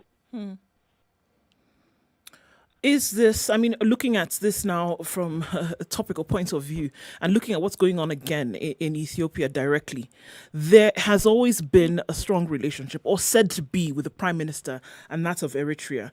But it would be that the issues Tigray has, one of the adversaries would be Eritrea. Is this telling of the true relationship between the two countries, between Ethiopia and Eritrea? Is there a real solid relationship there? Or is this conflict with the Tigray showing that perhaps there are cracks in that relationship? Well, that's a very good question. The Eritrean issue has been in abeyance for a very long time. And having served in IGAD for a long time as Secretary General myself, we did try our best to do whatever was humanly possible to address what we thought was probably the Eritrean point of disagreement. Unfortunately, and if you ask me what some of my failures were in that office, one of them would be I wasn't able to bring back Eritrea. I was very encouraged when sometime last year, September last year, I think, when the Prime Minister of Ethiopia, His Excellency Dr. Abiy, signed in the agreement with Eritrea. The next subsequent heads of state summit, I remember putting a chair and a flag for the Eritrean delegation, which I expected to partake in the meeting. Unfortunately, that was not to be. So, from my own analysis, knowing what has been going on, probably there are things that Eritrea expected that were unresolved in the organization, for example. So the answer to this question is probably yes. There could be something that we have not been able to address for Eritrea to be able to feel comfortable to be part and parcel of the regional mechanism. Right. In fact, what Prime Minister Abiy did in one day, he asked me 3 days earlier whether that was possible. I was going to tell you it was not possible in our lifetime, but he did it like in a day. So was the agreement rushed? I don't know. Were there some issues that probably needed to have been discussed and ameliorated accordingly. Were the wounds healed? I don't know. But there are different issues that I think the retailers probably would mention the factor for their inability to be able to sit around the table in other countries, and I don't want to speak on it. How about within the country? I mean, if for example, IGAD was able to convince the two sides to come to the negotiating table and have a conversation, is it likely that the other ethnic groupings within Ethiopia would demand to also be enjoined in this conversation? So about, let's say, the Oromia or even the others, the Amhara, would also want to say, come on, we cannot allow the federal government to just have a conversation with just one region. Also, we also want to be involved. No. Ethiopia is, by the way, probably some of the most patriotic people in this part of the world that I know. Mm-hmm. They don't think like that. I'm sure even those who have issues that are regionally specific, they would like to solve this issue. They would like to see this problem solved. So I think the issue that every Ethiopian right now would have in his or her mind would be, how can we have a ceasefire? And how can we have our colleagues in the north once more still part and parcel of us? So I do not see that this mediation process, if ever it begins, and I hope it does, like yesterday, would be curtailed as a result of other people coming in, other regions coming in to bring in their what they would consider would be their concerns for now. Ambassador Mahbub Maalim, we want to thank you very much for speaking to us. Ambassador is the former Secretary General of the Intergovernmental Authority on Development, that's IGAD, the regional body that has been holding peace in this region and also looking at development and development issues. Asante sana for speaking to us. We hope to get in touch with you again in a couple of days as we see how this unfolds. Very good. Thank you. Thank you. It's 13 minutes to 10 o'clock. Time for us to take another break, see what's happening on the roads, and then we continue the conversation.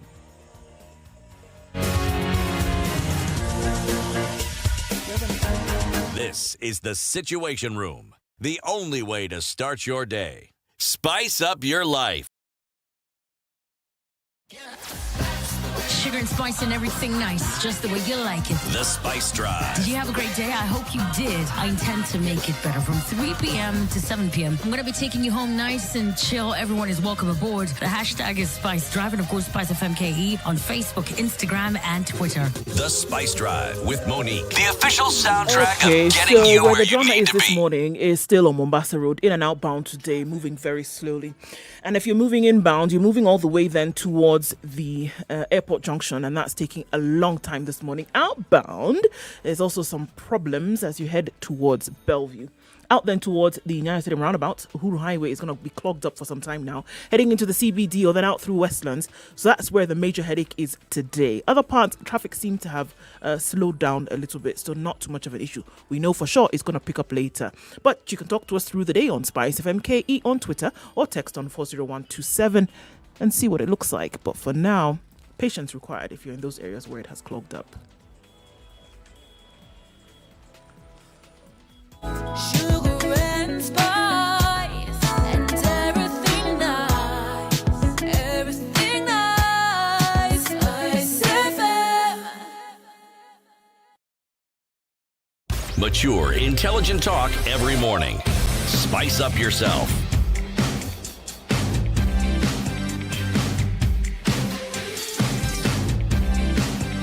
Mornings done right. 94.4 Spice The FM. Prime Minister and the Foreign Affairs Minister starts doing a whirlwind tour of the region. Is he basically saying, guys, come and talk to us? Or is he saying, you guys, just wait a bit. You can talk to us in December, after Christmas, once we sort this thing out. Remember what the Prime Minister had said? This is going to be an in-out operation. Sort this thing out, and then we can come back and talk. Not so quick. Conflicts of this nature, unfortunately, bring out other issues that no one is talking about. And as the good ambassador has mentioned, that have been festering for the longest time. Remember, Ethiopia was an empire with an emperor.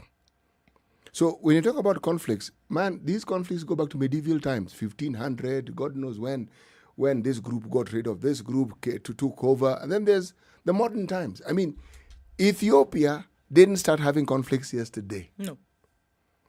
The one that came to mind is when the emperor was deposed, when he was removed, and they got what one may, well, it wasn't really a civilian government, but should we say the monarchy was brought to an end.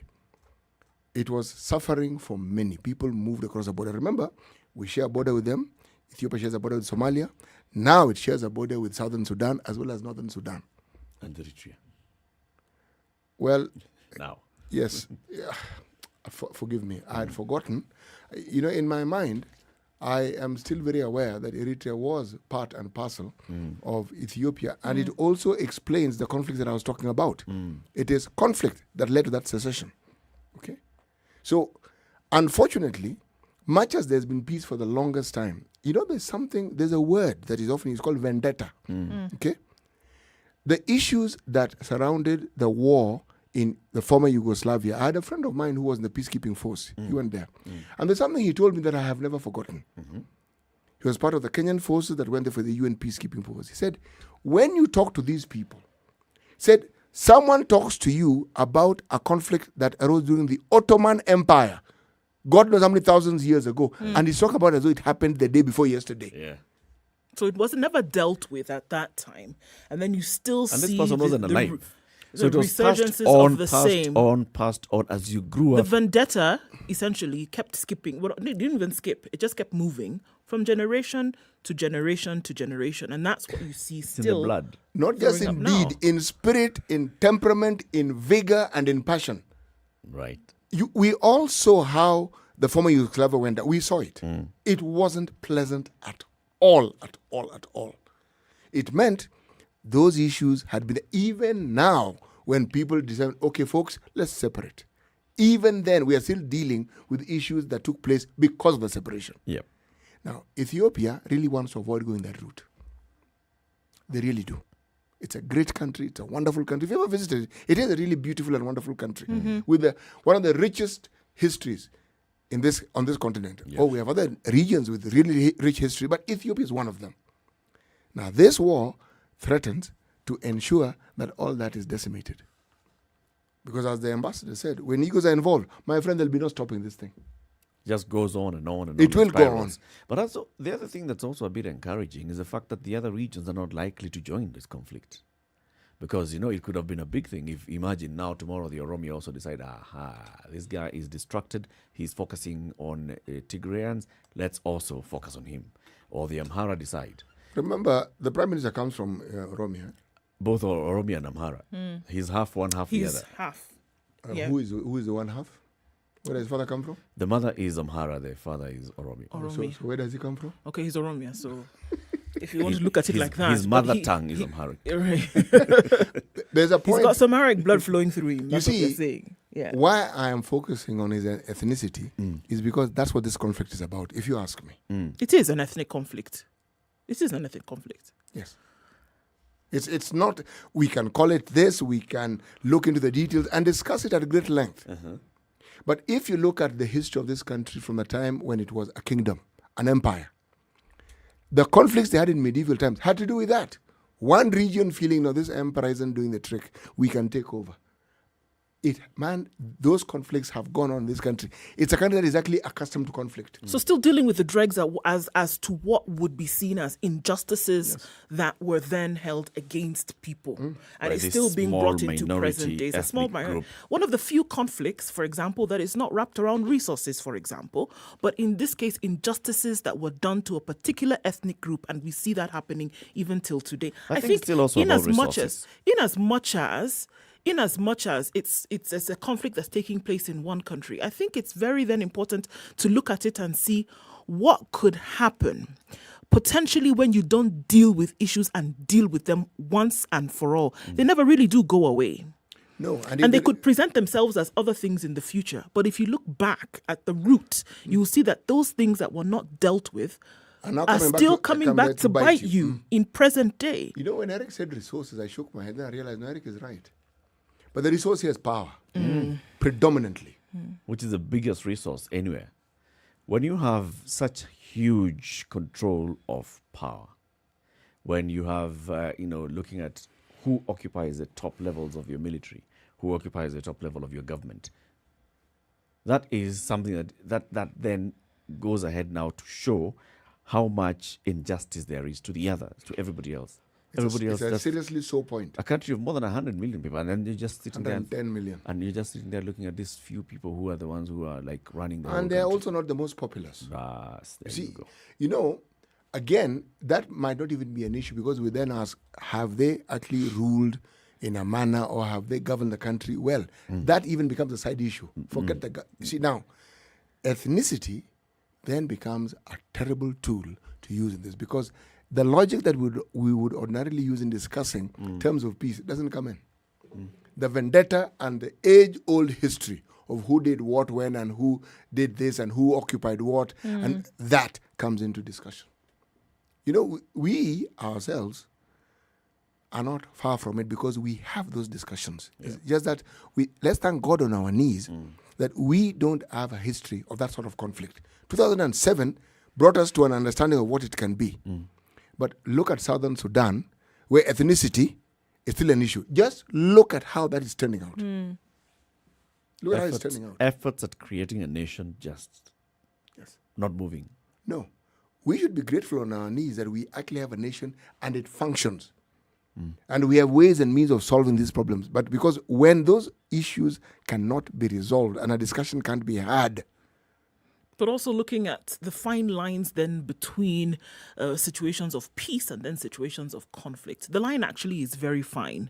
So the appreciation of such when you do have a position of peace and then doing whatever you can do to protect it, to deal with certain injustices over and over and over again, and not to say that we've dealt with it and so it's all right.